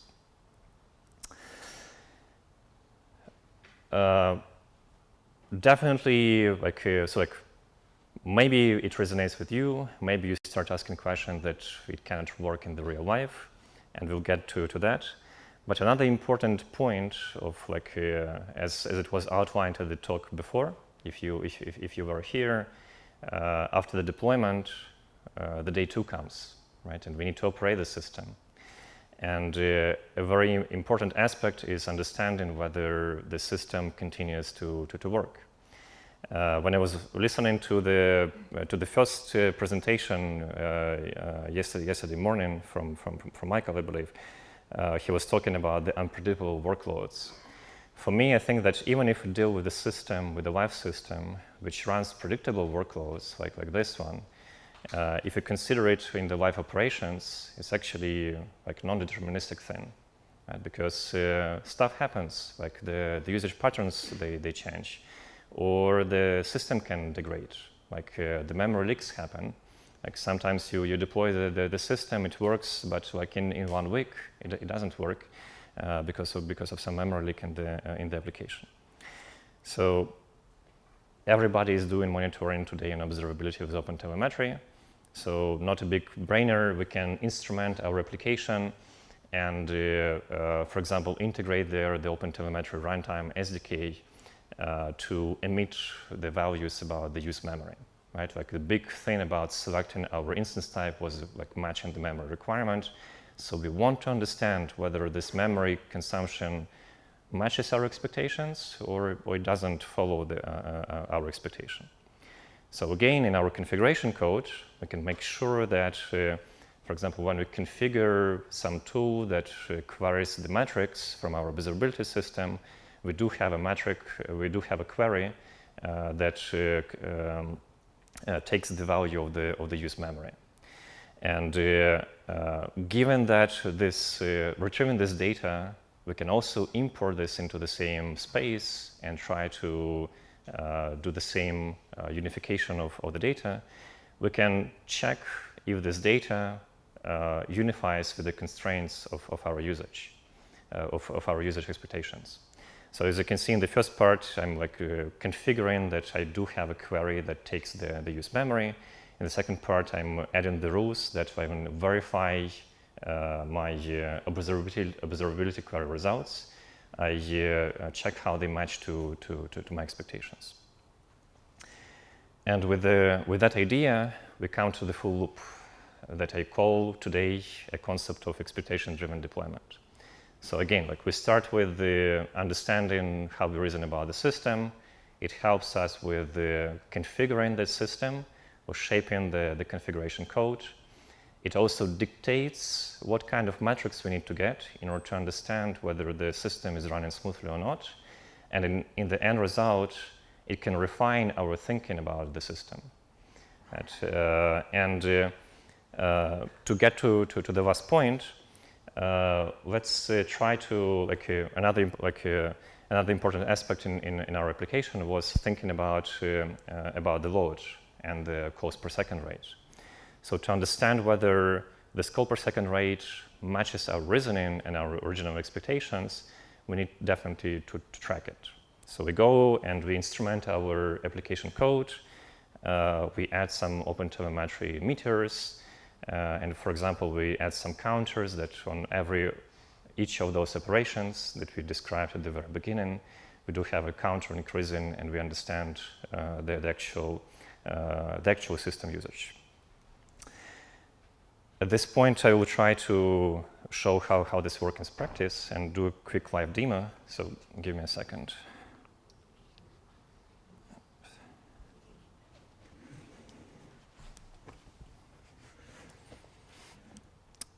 All good? You can hear me okay? Yeah.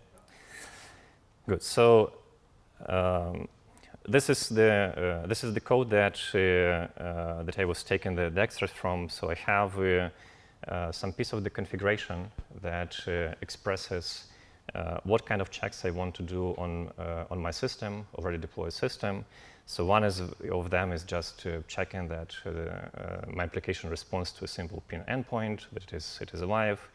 Another one is querying the active memory usage, doing, for example, the Prometheus query.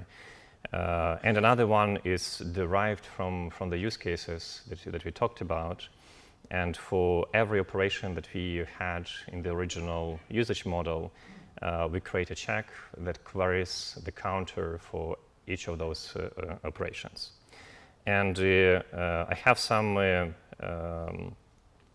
expectations, again, like for example, for each of those operations, I declare that the values that I will retrieve, so like this touches a little bit the structure of the data that I will retrieve in the result of that query, and I say that every value in that data series, it has to be under the expected call per second rate that we calculated or approximated in our usage model.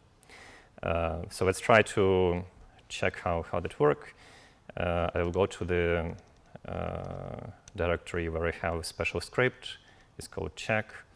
The script will actually run the tool that will try to execute each of those checks that we have configured. You can see that it executes the check for the liveness, takes the memory usage, and for each of the operations, it tries to get the data series. And what do I have in the result? So I have the result that says that for the operation annotate, I don't have the values. It's like Q fails. It says that like the list that I got is 0, but I do expect like it means that I don't submit the labels. Right? But this doesn't seem to be true because like we saw in our presentation, I do submit the labels. You can see them on the left. So something is not right. But in my code, I could clearly see that I do specify them. Do you see the problem? So like it talks about here I'm calling this annotate, and here I call it label. So I got some discrepancy in my code in how I call, how I declare my counter for this operation, and how I name this operation in my usage model. So if I go to my usage model, I think that if I rename this to label instead of annotate, I should be able to run the check. Let's try to see what I get in the result. And now it said that everything is okay. So it means that so what it did in reality is that it imported, again, like it queried the observability the system for this application, and it imported different data series. Like for example, in this case, like we have quite a few data points about the how submitting the votes is working, and as a result, like in my checks, I do verify that all of them they are below the expected value. I wonder, for example, if I try to change that and say that for the outputs of the operation vote, if I can have the values that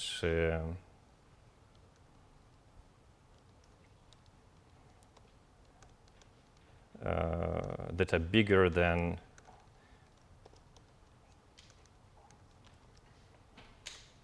some partial some part of our calculation. So, for example, if I take the use case for voting, and it's called per second rate, and let's say like if we try to see if everything is about the 10th part, and run this check again.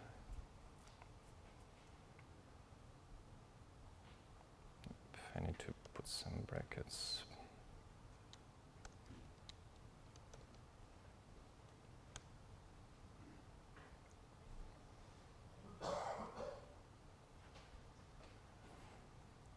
In this case, complete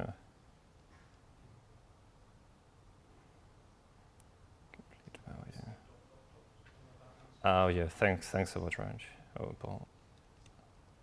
Yep. Yeah. Before that, I was trying to unify it with a scalar instead of saying that for every value. So it said that So like it means that our estimation was not completely like out of range. So like at least for voting use case, it is bigger than the 10th part.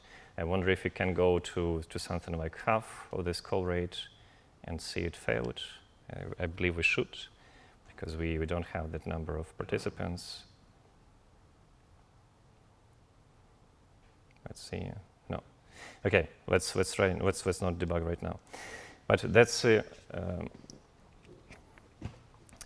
general idea. So what I'm trying to say is that again, like getting our expectations about the system encoded can help us with both configuring and deploying the system, but also maintaining it and verifying that the system keeps running according to our expectations. And I can see that like at many different points you disagree. You see that like that cannot work. But I do believe that there are quite a few use cases when this can be practical. Like one of the examples that we had in real life was a configuration of the open source cluster, where we had an obvious thing where we had that we needed to take care of with the definition of the size of the disk on the data nodes. Like we had to come up with some number and understand how exactly we are going to deploy it, right? And that was done thinking about use case. What we did was put in those expectations in the code. And now whenever we can come up with a case when we need to add yet another index in that open source cluster, it goes through this process. It helps us to understand with the formal way and proved way whether our expectations still follow or not, whether we need to do some increase in the disk size or not, and that matching matching the actual disk size to what we get, adding the new index and anticipate getting the new index helps with understanding whether we will get some problems or not in the deployment. Or another practice that I'm trying to try with our teams is the preparation to the load test. Because when we prepare for a load test, we want to understand how our system responds to some stress. We define our load test scenario for sure. We have the expectations about the spike that it will generate, its duration, its amplitude. We do know how our system behaves in the normal scenario. We have our expectations about for example, normal number of replicas of our service. And that can help us with understanding the boundaries in the load test. For example, limiting our load test and saying that we expect the growth, but we won't have a bigger number of machines than a particular number. And then getting the results of that load test can help us to match it to the expectations that we expressed. So we have come a long way from discussing the political shows in the early 90s in Ukraine to talking about the feasibility of implementing the concept of expectations-driven deployments. But the main point that I want to tell is that for me, what I call expectations-driven deployments is an approach and a mindset, first of all. And whether you actually encode your expectations about the system depends on the use case, because adding the extra code is definitely a liability. You need to be mindful about when you add it. Every code at some point of a live system has to be refactored. So this kind of code also has to be refactored. I did refactor the code related to the open source cluster 2 times in 3 years. So like there is a cost of that for sure. But there are cases when it can be quite beneficial and it can help with formalizing this feedback loop from thinking about the system to observing the system. And if you can formalize this feedback loop, it might be not only the human engineer who drives it, right? Like, because this formalization helps with automating it. It means that some kind of agents can also help with this procedure. So I think that's it that I have for today.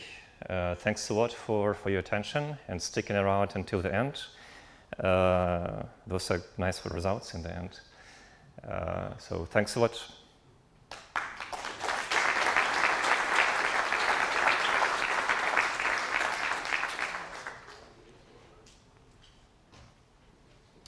Okay.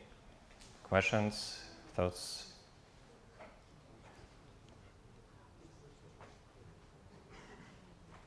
I apparently have bugs in the calculations. I don't know how or somebody managed to submit a lot of votes. I really thank you for the support, yeah, in the conclusions phase. Yep, go ahead.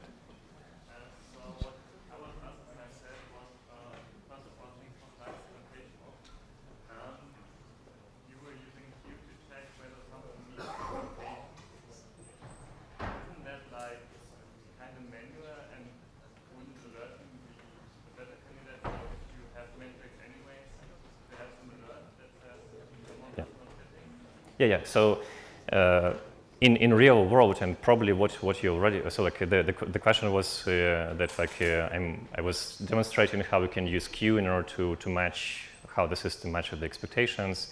Why not to use like normal observability system, have the alerts, and use that instead. So in fact, yes, indeed, like that's what is happening in every mature team, right? Like you have your dashboards, you have your observability stack, and I don't think that like it has to go away anywhere. The main point is that I was thinking another day when I was browsing all those dashboards and thinking about can I replace myself browsing the dashboards. And can I automate this process? Setting up the alerts definitely is what already helps. The thing is that when you set up the alert, you essentially also express the same thing, like you match your expectation to the actual behavior. So it's essentially the same operation for me. But I'm trying to think about how we can complete the loop and do it in a formal way, because I think that there is some utility in that as well. An extra point about the dashboards, I think that in the QA world there are 2 concepts, there is automated testing and there are explorative testing. Like when they say you do need a QA that just goes around the system, discovers something and so on. And that's for sure true. And I think that with the dashboards, observability dashboards, is kind of the same. Like you will always stick to some kind of exploration. They're great. Like you go, especially in the complex systems, right? Like you can spend your morning with the coffee, thinking about what is happening there, what is kind of like a world, and you can explore. But there is also the automation part, right? And in that automation part, that's what you do. Like you declare the alerts.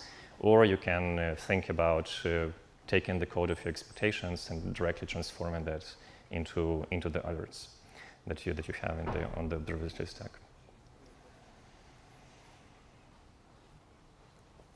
Was it a good answer? Yeah, thank you. Okay. Any other questions? No? Thanks a lot again for the attention, and have a good rest of the day.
So you're not recording it now? No, I'm not. But there's a live stream and he has a recording. So I'll extract it from that.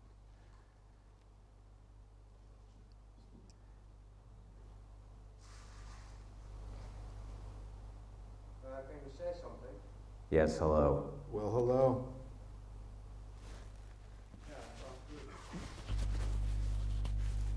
Yeah? All right. Well, for the people in the room, thanks for coming. I thought, do a lot of podcasts, and I thought it would be fun to have a live podcast at a conference. So finally, after 15 or 20 years, I'm making it happen. It's very nice that Andrew's here. He's been on the show I'm about to introduce at least once, other times. But anyways, so this is a podcast that I do with my co-host who's not here, Whitney Lee. It's called Software-Defined Interviews. We invented that back when software-defined networking was something, and I thought it was a very clever title. So that's the name that we're saddled with. But today, at the end of Configuration Management Camp, or day 2 of the main thing, not the workshops. There's one more day. That's right. I have Andrew Shafer here, Andrew Clay Shafer. Now, sure, why not? Ergonomics, right? That's the way you pronounce the boutique consult. Ergonomic. Ergonomics Singular. Is something else. Well, ergonomics, but that's too, yeah. Anyways, see, I was thinking, I usually have my guests do their introduction. I was thinking I would do it this time. Go ahead. It's already gone poorly. It's going to go downhill from here. So yeah, if you're interested in the podcast, people listening to it on the stream or here, it's at softwaredefinedinterviews.com. And so Andrew worked at, I met you when you were at Puppet. No, I met you maybe even before that when you were doing Agile stuff at the Agile conference. I remember something about that. And then you were at Puppet and we talked, and then I was admiring you from afar, from the Red Monk. And now look how close we are. Yes. And then, of course, you worked at Red Hat and you did some OpenStack work, and then at Pivotal on Cloud Foundry, and now I sucked you into that. That's right. That's right. You're the reason I've worked there for so long, which is both good and bad, I guess.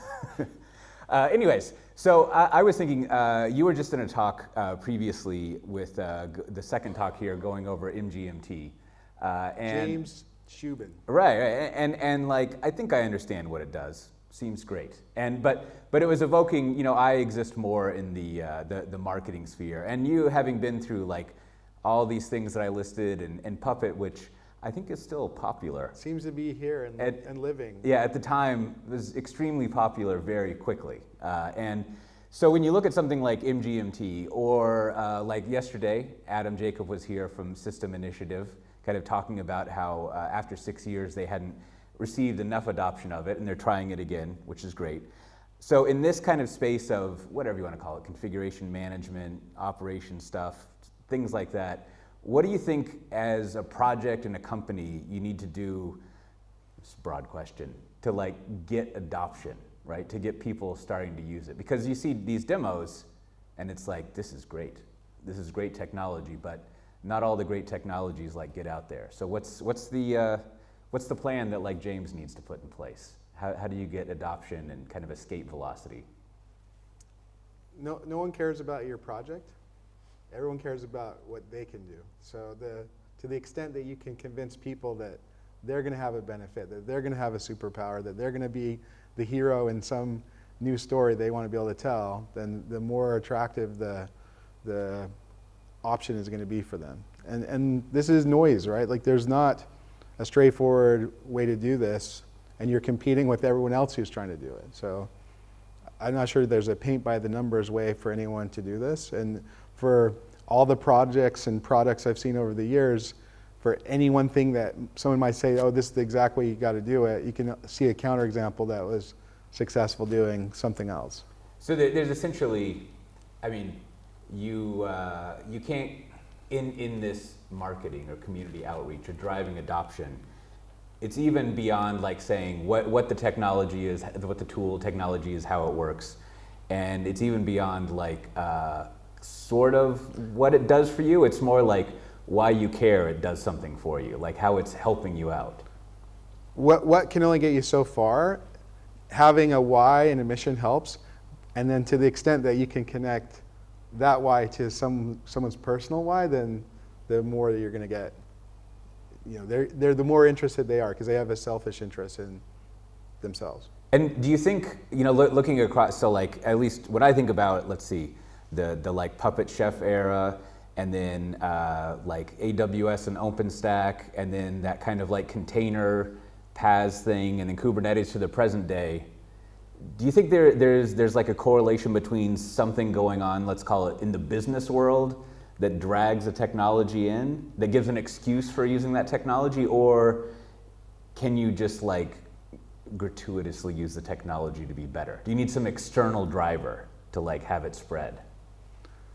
I think the answer is yes or the way that so many things happen in the bigger organizations is somewhat top down, for better or worse, and then the bottom up might not be well received, right? You can do things, you might be excited about doing things, but that's not the way it is, and you don't get to choose. Where if you're in other types of organizations, that's going to be more encouraged. So there's the organizational dynamic. I mean, I think this related to all these themes about DevOps adoption. We have this word, we have these kind of, and it's also probably worth mentioning that Ghent is in many ways tied to this word and like this movement that people have been investing in for better part of almost 2 decades now.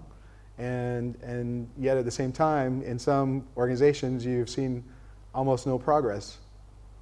They might have adopted the vocabulary and nothing else. So in your, like on that topic, in your boutique consultancy, as you said, like it's maybe not the first time you've worked on like what I would call the buy side, or you mean you still are bought by the large organizations doing stuff, but you're more working on behalf of them. You're not necessarily selling software or something like that. Like what have you learned or do different now that you're kind of like on that side of the transactional table of like, you're not necessarily there to like sell a product or a service, you're there to sell process and culture and things like that. But like, what do you pick up on and get? You sell in their hopes and dreams. Sure, yeah, culture. But like what? I don't use that word. That's the C word. We'll get to that maybe. But yeah. But like what like what is the week to week kind of like the experience like? How is it different if you're kind of on their side instead of going in and trying to like sell something to them? When you work for a vendor, you're wearing a jersey. And you're trying to score goals for that team, in a sense, right? Like you're incentivized. So I think this is one of the things people struggle with, or to different degrees they don't because of their own interests. But there's many times where it's not a one-size-fits-all solution, and maybe the thing that person or that organization needs is not what you happen to sell. So one of the things that you have the freedom to do when you're not attached to a product is help them navigate where they're at to get to someplace better, instead of trying to push the particular agenda that your employer wants you to. And so how do people, I mean, it's another open, broad question, but how do they actually think through like POCs and evaluating all this stuff? Like, is it all different at the organizations you work at? Do they have like a matrix of a spreadsheet to go through? Like, what's it actually look like the higher you go up an organization? The way if we have 3 options, some technology we want, like how do they choose between those 3? Not very well. I think this in some sense goes back to the question you were asking a moment ago. Yeah. About what would MGMT need to do, or like any of these other projects need to do to get adoption. And so many things, for a variety of reasons in technology, end up being about fashion and tribalism much more than they are about technical merit. So you see, this thing becomes the de facto, and then people start saying, "Oh, we need this."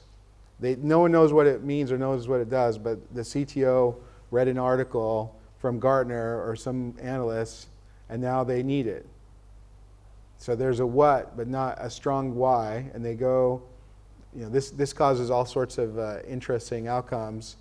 And it also forces what I was saying a minute ago, where people have the vocabulary, they have the DevOps, continuous delivered microservices vocabulary, but then what they built is not any different than what they had, because they were starting with the brownfield and had to drag that anchor forward. And so, I mean, I guess well, do people still call this management by magazine, or is it management by LinkedIn? Or X, or whatever the source is. Yeah, and so what do you find the magazine is nowadays? As you were just kind of jokingly going through, like where are the executives, Andrew? What do they pay attention to? I think that is somewhat specific to the dynamics of each of the verticals, right? So in the bigger enterprise verticals, just like tech has its own fashion and tribalism, they kind of have this force of sameness, right? And so you'll see these waves in, I don't know, pick a vertical. Like you have financial industries, you have healthcare, you have whatever, and they're all kind of in different places. But once one of those in that kind of tribe validates a particular vocabulary or approach, then you start to see that propagate into that vertical a lot more. So do you think that, like, are you a big believer in like diffusion theory? Like the idea, diffusion theory is like in my simplistic way, it's like an interesting mixture of, it's not just necessarily like a domino, you're waiting for the first domino to go. It's almost like I always think of it as the bridge jumping thing. Like, parents, like, if your friends jumped off a bridge, would you? And so like, for a lot of diffusion stuff, it's like, I'm waiting for that first person in my industry to jump off the bridge, and then I'm going for it, right? And then it kind of spreads out from there. There's many factors based on the type of thing they're trying to do. For example, I just mentioned healthcare. They tend to move slowly, but that's not necessarily wrong, because the types of the framing I would like to give people is, when you think about the story of DevOps and how it starts, the beginnings is sort of web-centric, like big web-centric. The John Allspaw, Paul Hammond talk, Velocity, Dev and Ops, they're at Flickr, and the problem they're trying to solve is, how can we put more cat pictures on the internet? So the types of processes and the types of approaches, the types of tools that you can apply to that domain look different than what I think is the responsible way to approach things that have financial implications. Once you start handling money transactions, then you might want to have some more rigor. And then if you go even farther, then you have systems that are life and death, healthcare, medical devices, weapon systems. There's all these other things, and each of those has what I would consider kind of like the minimum viable process. And on one end of that spectrum, you can be a bit more cavalier, and as you get towards the other end, you probably don't want to. It's irresponsible to. And so, like one thing, how do you? It seems like not enough people, at least for my satisfaction, in those industries, speak at events like this about their experience, right? Like here's how I would do, I don't know, monitoring in healthcare, right? And so it's almost like that, getting people in industry with that kind of perspective to like share. I don't know if that problem's been solved. I don't know if that's been solved, to kind of, so that the cases you end up getting are not about healthcare or banks so much, except at gigantic big conferences. That's a very interesting dynamic to watch over the last, we'll say 2 decades that I've been doing this kind of stuff. DevOps days and that flow of conferences, Velocity, the enterprise summit. The thing I would say is, and I'm going to drag in the thing that probably should be a taboo topic, but the dynamics of that, I think, are changing right now because of the pressure that AI is putting on so many of these organizations. Because in the past, the time when you really see those organizations step out and want to be on stage is when they see it as something that they will benefit from. And most of the time I see that as them trying to attract new talent, right? So for a long time people would say, you know, we have a talent shortage, or we want to get these kind of skills into our organization. The reason we can't do that thing that Netflix does is we don't have that talent. We don't have those kind of organizational capabilities. But if we go out and say that we want those, then maybe we can recruit. So I saw a lot of the banks, you know, when we were at Pivotal together, we had banks, we had the military, we had these people putting it out there because they had an interest in trying to do it in a new way, right? So I think that part of this is the pressure that gets put on any vertical is a function of this macroeconomic environment that they live in. And when they don't have a reason to put it out there, then they will tend not to. But then when they feel like, oh, there's this pressure that I need to evolve, then that will get them on the stage. And right now we're in a place where I feel like there's a lot of frozen organizations, like trying to figure out what this next phase of this looks like. Maybe the best they can do is get a discount from, like, you know, Anthropic or OpenAI. Yeah, that's what they would the be enterprise license agreement, yeah. So, you know, also in that area, one of the things, well, I think this is true about you, but I've noticed over the years is, I think you try to keep a list of, like, people I would want to work with. And, like, I remember, this was 11 years ago, like, you and I came here and we went to FOSDEM and here, and I remember kind of walking around and you would go visit specific people. Like, you went to go talk to Kelsey Hightower. He was there at Core OS at the time, and then some other people. And, like, so whether or not you consciously, like, update some list, some markdown file of interesting people, there is something you have as far as spotting talent, to put it in a way. And, like, what you're telling me something that I didn't know. No, but you have an interest, like, interesting, like, this is an interesting person that is not, right? And then you kind of cultivate a long, ongoing conversation, right? And so I wonder, is that true? Yeah. I feel like I'm curious about most people, and some people are more interesting, so then I just gravitate to that. But I don't. Yeah. I try not to be judgmental. And if you get most people, nice. Because I think in some ways this goes back to, like, people getting on stage, right? So there's some people that are putting it out there all the time, how interesting they are, but there's other people just as interesting that you need to create a little more space for them to share that, right? So So there's like the public manifestation of that, and then the private manifestation. Well, so there you go. There's an answer to a question I never got to, right? I'm authentically curious about a lot of things. And human beings is one of those things. And so, I mean, do you buy into the, you know, this is a little old now, but there's this theory that you want to, when it comes to, I don't know better, we'll call them interesting, like or talent or interesting people that you would want to either hire or do something more with, or that seems like they're capable of something. That does sound kind of judgmental now that I think of people who don't have that. But, like, do you subscribe to that thing of, like, you want to find, like, strange, weird people? Like, you got to find something that's a little out of the ordinary, and not that that's a one-to-one mapping of it, but that it's kind of like a cheat code to finding interesting people. Maybe I'm the strange, weird person. I'm not sure, but I just try to get on whatever wavelength someone's on, and then have conversations. And then, for me, I don't know, like, I feel like I can sort of imagine what someone would be good at based on what I saw them do already. And I just try to put people in a position where they could be successful with the qualities and capabilities that they have.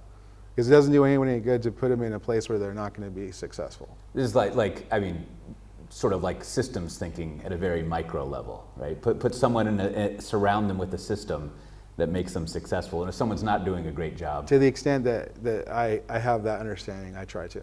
Right. So I think one of your most famous talks was the or whatever famous was like, there is no talent shortage, right? And You, of course, having given it, remember it much better than I do.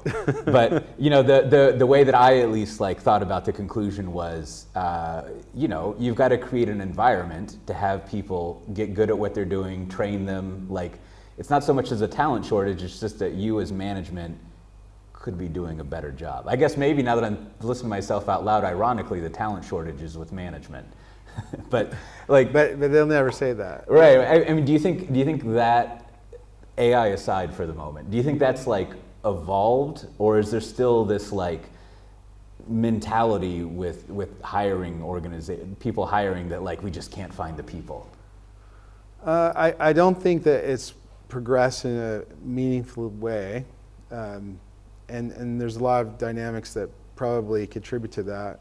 But I believe humans have an intrinsic desire to learn things, and that organizationally there tends to be this there's a tendency to curtail some of the learning organizational principles, because for a variety of reasons they just want control. Like they'll take predictable mediocrity over probabilistic awesome. Right, they want like low risk, like something that's low risk as far as something going crazy. Yeah. Right. Because I mean, I think there's some interesting things that are coming out of this notion of agents. Because really, to me, what enables this organizational learning capability is agency of the humans, the individual humans, right? And giving people agency. This is like really deep topic that we can probably scratch the surface of, but now we're going to give agents like agency. We're going to we didn't trust people to do things, but now we're going to trust agents. Right. I mean, I think in the last 24 hours after the what do we call it now, Moltbot or whatever. Yeah. There's finally the stories of at least at the moment, as of February 3rd, 2026, what happens when you give agents agencies. Like agencies. I'm not even sure what to believe anymore, because someone was claiming that this was like farmed. So there's like this Moltbot social media posting stuff, and people are saying that some of that was fraudulent. Yeah, sure. Checks out, right?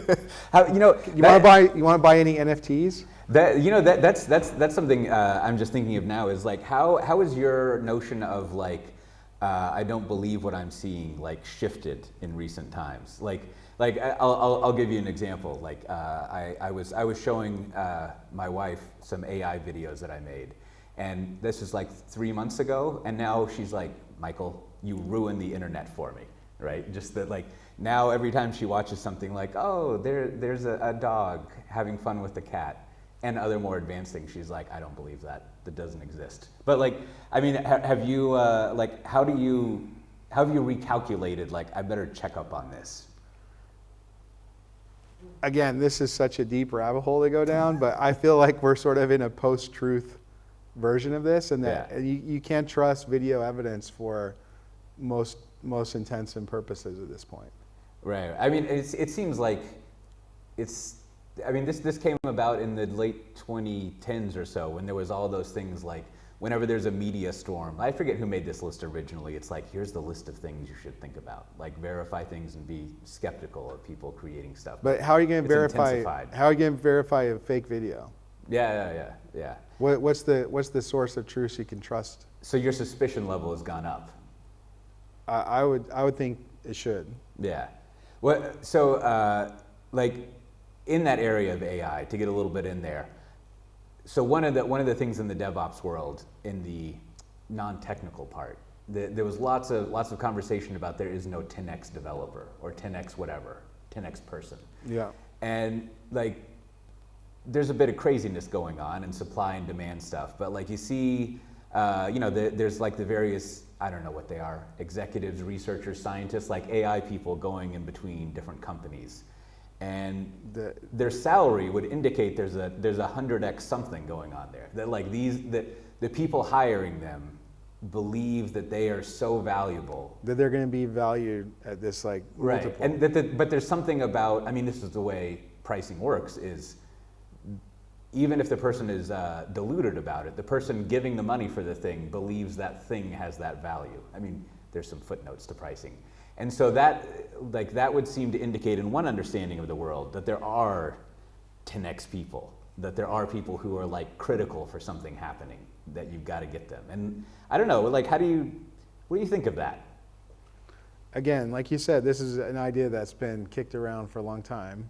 I tend to believe that there are people that have more capabilities, but that isn't necessarily always a reflection of them having more potential. It's also a reflection of the circumstances that they found themselves in, the work ethic. If we apply this same logic to any other domain, and we're in Europe, so maybe we should use the football, but in those sports, the sport I watched the most recently is a lot of basketball, then there's a big difference between the best players on the team and the worst players on the team, and that's reflected in their salary.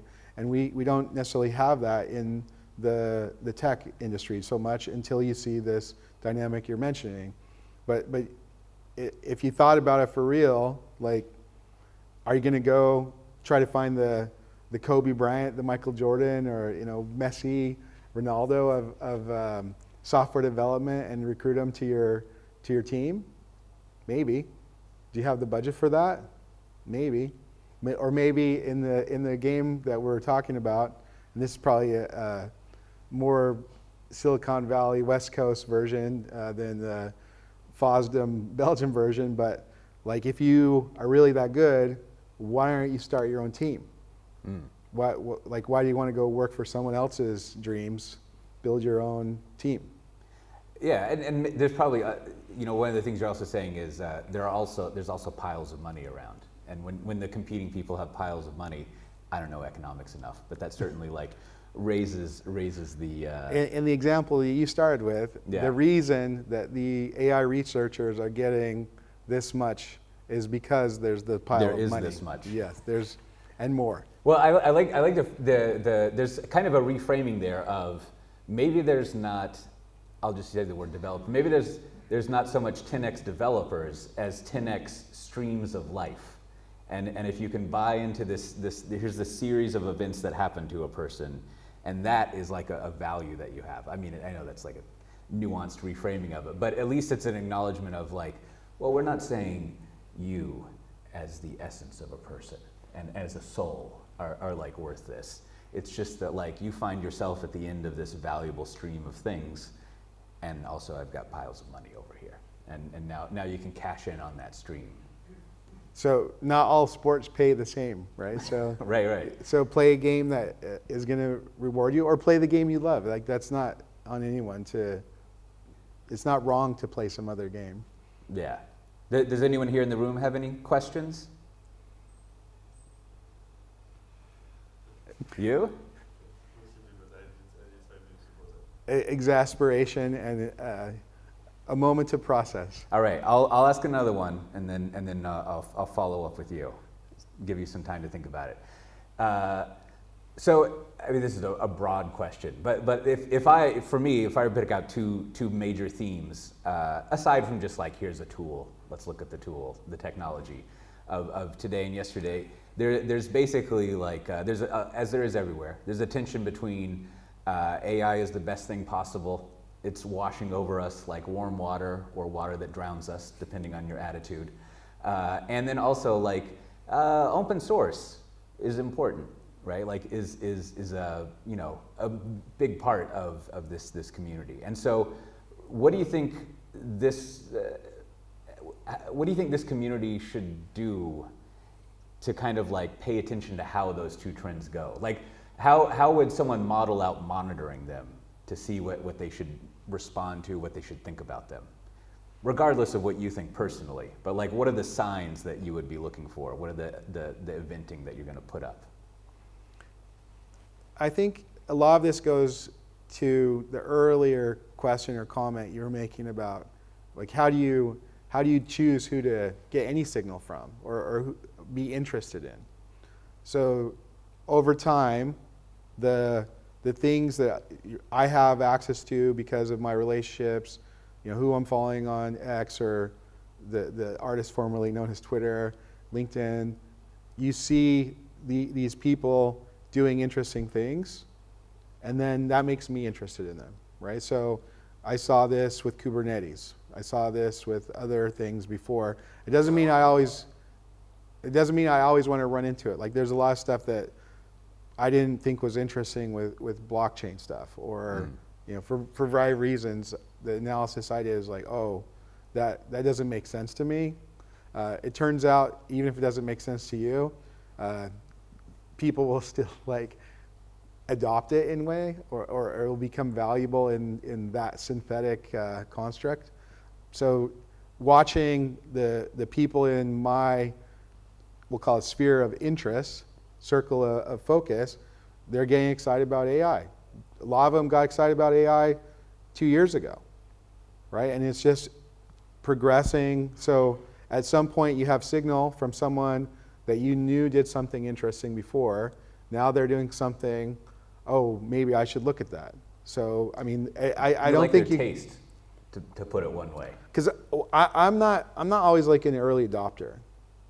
I like tasting the edge of it, but I don't want to be on, I don't want to bleed, right? So the bleeding edge is cool to watch, but I don't necessarily want to have blood on my hands, right? So I'm happy to kind of watch the Cambrian explosion, and I want to be right there on the edge of the early adopters, but I don't necessarily want to be the one that bleeds. So right. You sort of observe the knife jugglers, see what they're up to, and you know, let them cut their hands and everything, and then. But since we're in Ghent, and we already mentioned DevOps, like Patrick is doing tons of AI stuff, right? John Willis is doing tons of AI stuff. So these are people that were kind of in that same sphere that made the DevOps conversation interesting, and now they're doing AI. So why wouldn't that be signal for anyone who's paying attention?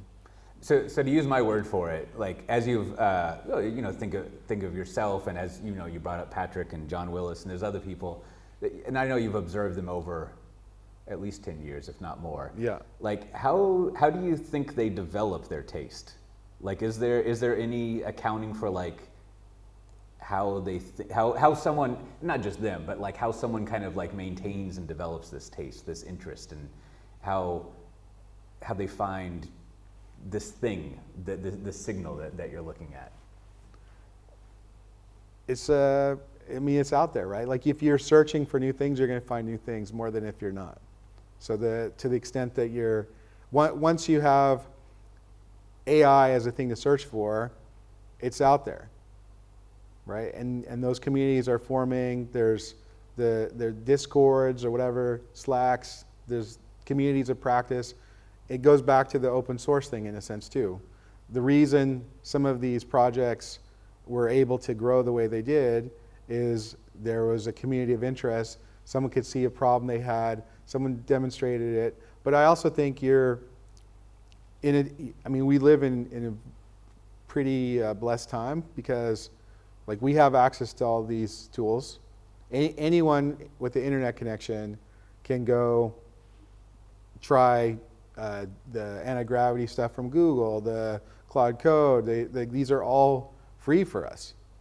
Doesn't mean you can use all the tokens you might want to, but anyone can go dabble. So as soon as you get some new capability, then you start talking about that just like any other thing. Oh, like I tasted this new food, or I went to that new restaurant. It's the same kind of word of mouth that spreads the technology. So once you see someone get excited, it makes you excited. And so mechanically, there's still not really like accounting for like how that taste happened to them. But like mechanically, I guess you can recognize a pattern of these people are always tasting a bunch of stuff, so to speak. Like they're interested in sampling things, and then you know, like your case of blockchain is a negative example, or it's something was distasteful, right? And like, but it is a curious thing, and I think most of the people I would be thinking of, like they also were like, oh, this is kind of cool, but I'm not interested in this. There's something weird about it. But there is that kind of, as you say, like dabbling that people go through, and so that almost seems like a signal you can get when you're observing other people is like these people are always screwing around with stuff. Right? But I think taste is a good metaphor, right? So not everyone likes to try new food, right? So some people have whatever background, whatever culture, and they lock in on that, and they don't want to try new things. And if they do try new things, the way it feels in their mouth, the taste is too strong. You know, there's lots of reasons why they don't do it. But other people, there's lots of food, right? And it's like if someone else ate it, it might be good. So then now all of a sudden you have a bunch of different tastes, and then you find new things you like, and it expands that. And I think that's sort of the right metaphor for, you know, Patrick he loves the new taste, right? He got really excited and did tons of stuff with serverless, right? And it's like a similar cycle.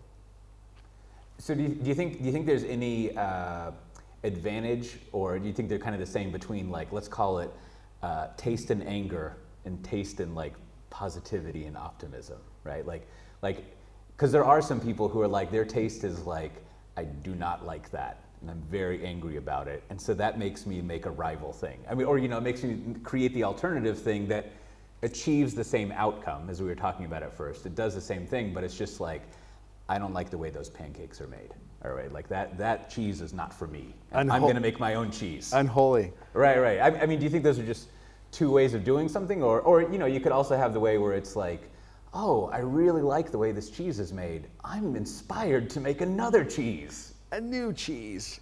I think in a sense, if I'm reflecting on the couple days we spent here in Ghent, we sort of saw this with the reaction to Adam Jacobs' talk about AI. So on one hand, I watched that talk, and like I thought, oh yeah, he's just saying a lot of this stuff that I already thought, or that I already saw people kind of go through, and I was already at a similar conclusion to he was, which was, oh yeah, AI is going to change everything. Everything we thought about software development, software delivery is going to be reimagined. And I feel like I'm living that. I'm watching my friends live that. But there was sort of this resistance to that idea, which I thought was interesting from my own perspective, coming and having sort of already went through that to some degree. It's interesting that, oh, you know, we defined ourselves as people who write code, but now these agents are going to write code. And oh, I don't like that because that's this new thing that's not what I do. Right. I mean, as he had on the slide, that isn't it. There's a type of expression of taste there. I mean, I think more of his taste was, you don't like the way this code looks, but there's also the taste of like, I don't like the way this was produced. Like, you could have a food factory, a factory mass producing some food. Well, you know, the thing that pops to mind is farm to table. Yeah. You might have, like, I don't want to speak on behalf of you, but many of my fellow Americans, they like this thing called Kraft macaroni and cheese, which is objectively one of the worst foods available. It's like there's powdered cheese with macaroni, milk, maybe butter, and it's just, you know, probably an abomination. But there's so many people who they really like it. Chemistry project. And better living through chemistry. Part of what makes it distasteful is that it's factory made, it's mass produced. But so there will be other people who like the farm to table stuff. There's something you can taste about the deliciousness of hands touching it instead of robots. And it's really cheese. Exactly. You know, like I said, objectively, it's terrible. But you know, it's what one grows to like the taste. I guess you get intastated to it. If that's a word. I've enjoyed Kraft macaroni and cheese from time to time. Yeah. And sometimes they have the recent innovation is they have the bag of goo, so that you don't have the powder. More chemistry. Yeah. Well, did you think of your question? I'm attached to. Well, actually, I can bring this up here. Let me bring this microphone to you. I managed to invoke one. Hopefully I can formulate it. Hi. So earlier you discussed what we went through great many topics. One that I found most intriguing was about agency. And then also you expressed some skepticism towards management in general. And then we had our AI arc, and I think that there is something positive that links all of them.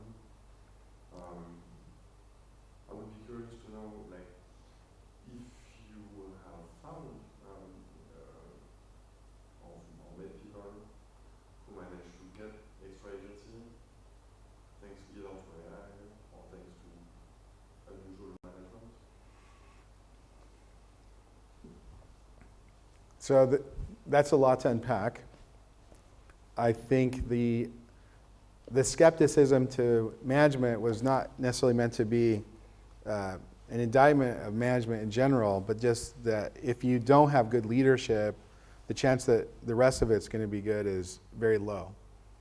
Like great leaders are key, and I think this, whether you're talking about tech or you're talking about sports or you're talking about anything, if you don't have a good coach, it's hard for the best players to play the game. So that's not necessarily saying, oh, management's bad. It's just that if you have bad management, then you're not going to develop those talents. You're not going to develop that. And to me, my personal thoughts about learning and organizational learning or individual learning, it comes down to the agency as a key part of that. That humans want to learn, they want to express themselves, they want to accomplish these things.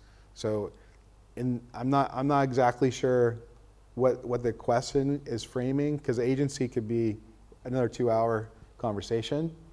But in general, I have my own individual struggles with agency, right? Like I have, and we're like soaking in distractions all the time. So it's like I have my goals, I have the things I like, I have the things I want to do, but I also have like cheap dopamine, and I'll scroll sometimes on the shorts or whatever, and you're like trying to figure out, okay, if I really want to accomplish this thing, then I have to set up these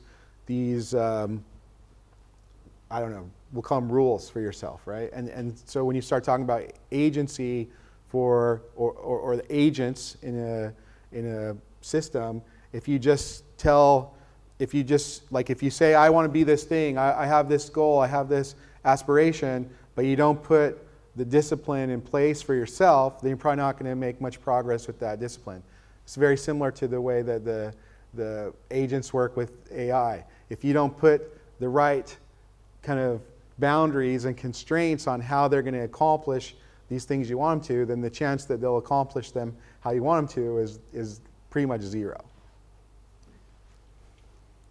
Yeah? I was not framing you for anything. Yeah. Any other questions before I ask some final questions? No? Great. So, also, as I'm fascinated by the burger restaurant that you own, because it's a whole other domain. Yeah. And I was thinking recently, I feel like, well, I really like I think a description somewhere, you were just like, I'm passionate about good food, which is great. Is like, I think, well, tell me if I'm wrong, but I get the impression you did a little bit of marketing around that when you started at the burger place. You've got a picture of you smiling, looking very untech. You're like, I love food. I don't know, it was all a good impression. I mean, this is a long topic that I haven't totally shared or pushed into the zeitgeist, but I probably failed to market it. And that's one of the things that's on my list of tasks that I'm going to turn over to the agents. Oh, yeah. So like I've actually been working on, I use AI to do some stuff with the restaurant, like different process and payroll, like kind of things I managed a little bit with the AI stuff. But one of the things I didn't quite pull the trigger, but I want to sort of build a pipeline, if you will, to deliver marketing content for the restaurant. Right. I mean, that's it's been 2-3 years now? Two. Yeah. So, I mean, I don't want to be too presumptuous, but you're probably not as expert in that as you are in other domains in your life, right? Like running a restaurant? Yeah. I'm terrible. And so it'd be interesting to hear how using an AI for mission critical things, running your business in an area that you're not an expert in. So there's the process. I mean, this kind of comes back to a little bit of the questioning about AI in general. Yeah. But AIs are not going to go cook hamburgers. Like not. Right. Not in a practical way. And I researched it a little bit, and like people build these robots, but they're actually more expensive and harder to maintain in many cases than the people that do it now. Right, and you probably also have, well, to get down another rabbit hole, there's probably also the bottleneck of just how many customers you have. Like if you had infinite customers, of course the robot would be cheaper. Well, than the person because you're spreading the cost over. But at some point, you're like, we've only got like 5 feet of counter space. Yeah. So we can only fit like 5 people ordering at a time. But so that's all just, the question I was thinking about is, so have you like designed new menu items? Does that even come up when you're running a restaurant? You can make it come up anytime. But is it like a good idea, or is it high risk? Or is it high risk not to do it? So I probably haven't done that as much as it would be, like being completely transparent about it. There's lots of stuff that I could and probably should do that I haven't done because I have all these other side quests. Sure. But the idea of like anytime you want to change the menu, okay, it's not that it's a risk, but it creates all these downstream things. So if you want to change the thing, you got to make it in the menus. You got to make like in the sure point of order the sale. stuff, I guess, Yeah, right? and then you got to have the material for it. So it's sort of like the legacy code problem where, yeah, it would be nice to do this, but then to actually do it has this cascading dependency on all these other things to do it. So if I have done some, but it's not like, oh, I just think about it and then I change it. I think about it, and then to change it, like I have to make the list of tasks that like all these little touch points for the system to work with that new thing. So let's say downstream, upstream, all those problems aside, you can innovate whatever you want. Yeah. Right? Like what is one, your system, and then two, the result of like what would be, perfect is too strong a word, but like how would you design a new hamburger? You know, not the burger, but the whole thing. Like what if I'm like, Andrew, I'm gonna give you $1 million as a VC. You need to come up with a new hamburger. You have 6 months. Like, what do you do? In some ways, I think it's kind of an interesting question. In other ways, I think it's kind of a ridiculous question. Oh, that's why it's at the end. It's a hamburger, right? Like it's already perfected. There's like this archetypical thing that you're trying to create, but then the parameters are also dependent on what, like I could make the perfect hamburger for what I would want to eat and what I would be willing to pay, but does that mean it's the perfect hamburger to put into this kind of fast food restaurant in this location? Yeah. And those two things are not exactly the same. So tell me, okay, so tell me how... Because it's the unit economics that are going to make it successful over time more than like, is it this perfected idea of...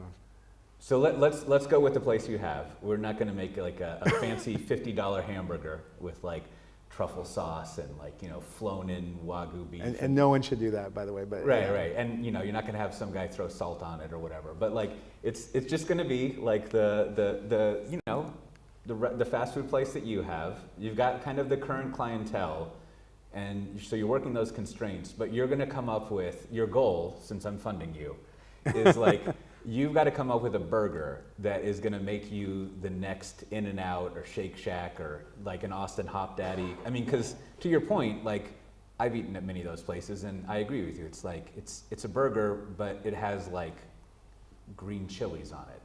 But there's something about the burger, and let's put aside atmosphere, but like the burger itself, like so what do you do?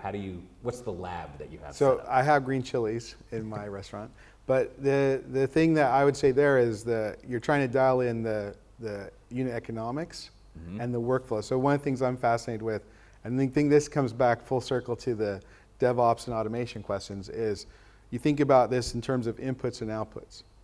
And one of the things that I'm enamored with, and you said, oh, like put new things on the menu. There's a value to getting things off of the menu, right? And in the U.S., one of the things I'm fascinated with right now is this concept of like reducing things so you have less, because now you get different buying power. Like if you only sell one thing, then you can concentrate on that one thing and get a better price for the raw materials than if you had to buy a little bit of a lot of things. And then you also have less variation in the workflow, right? So it's like a business case study now is like Raising Cane's. Do you know this story? Yeah, you know, you told me they have the one thing that you can get, or more or less. Well, it's even crazier because if you go read the history of this Raising Cane's restaurant, the person who started Raising Cane's proposed the idea for Raising Cane's in a business class, and he got a bad grade because, at least according to the origin myth, the lore, he got a bad grade because the menu was too simple. But in practice, they have really just one thing to do, and that just streamlines every workflow in the entire place. You have simplified all the purchasing, you've simplified all of the processing, you've simplified probably, like you have less things to clean probably because you don't have the variation of all the stuff. So that's as much in my analysis is like where can we reduce things as like add things. So almost like what would come out of the lab is we have less burgers. Like I haven't necessarily come up with a new burger to add to the menu. You don't need a new burger. Because what you're innovating more is the system, like the overall, like the ins and the outs in the system. Make a good product and sell it for a good price. And I think this goes back to so many themes in, you say, open source or how do you grow this project? And there's been lots of, we'll say, pontification or philosophy about open source businesses. And we saw some talks here about how to make open source business. There's only one business, open source or otherwise, which is to sell something for more than it costs you. That's the only business. Well, that's probably a good place to wrap up because that indicates this podcast is a terrible business. Which is fine. I think the payment that me and my other podcast people get is, I don't know.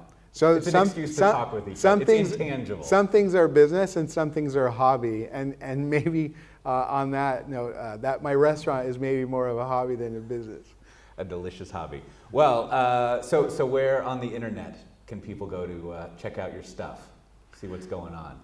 I mean, I've been kind of laying low. I used to would say little idea, but now I think LinkedIn is probably as good as anything, and you don't have to contribute to that, some of the other madness and algorithms out there. It is oddly enough the most durable, professionally network out there. As weird as 15 years ago me would have thought that sounded, that seems to be the case.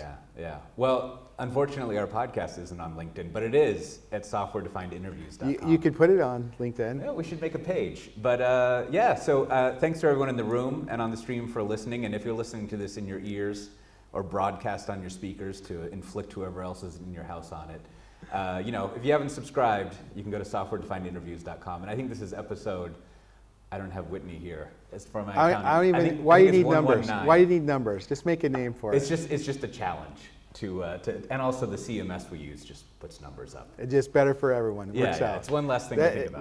That seems like a legacy constraint. Yeah, we need to reduce the numbers. They're just episodes. Episodes that exist. They have a name. All right. Well, thanks for being on yet again. It was fun. Thanks for having me. I'm glad you had fun. Like I said, Andrew Clay Shafer on LinkedIn. If you want to talk about this or anything else, hit me up. All right. Well, bye.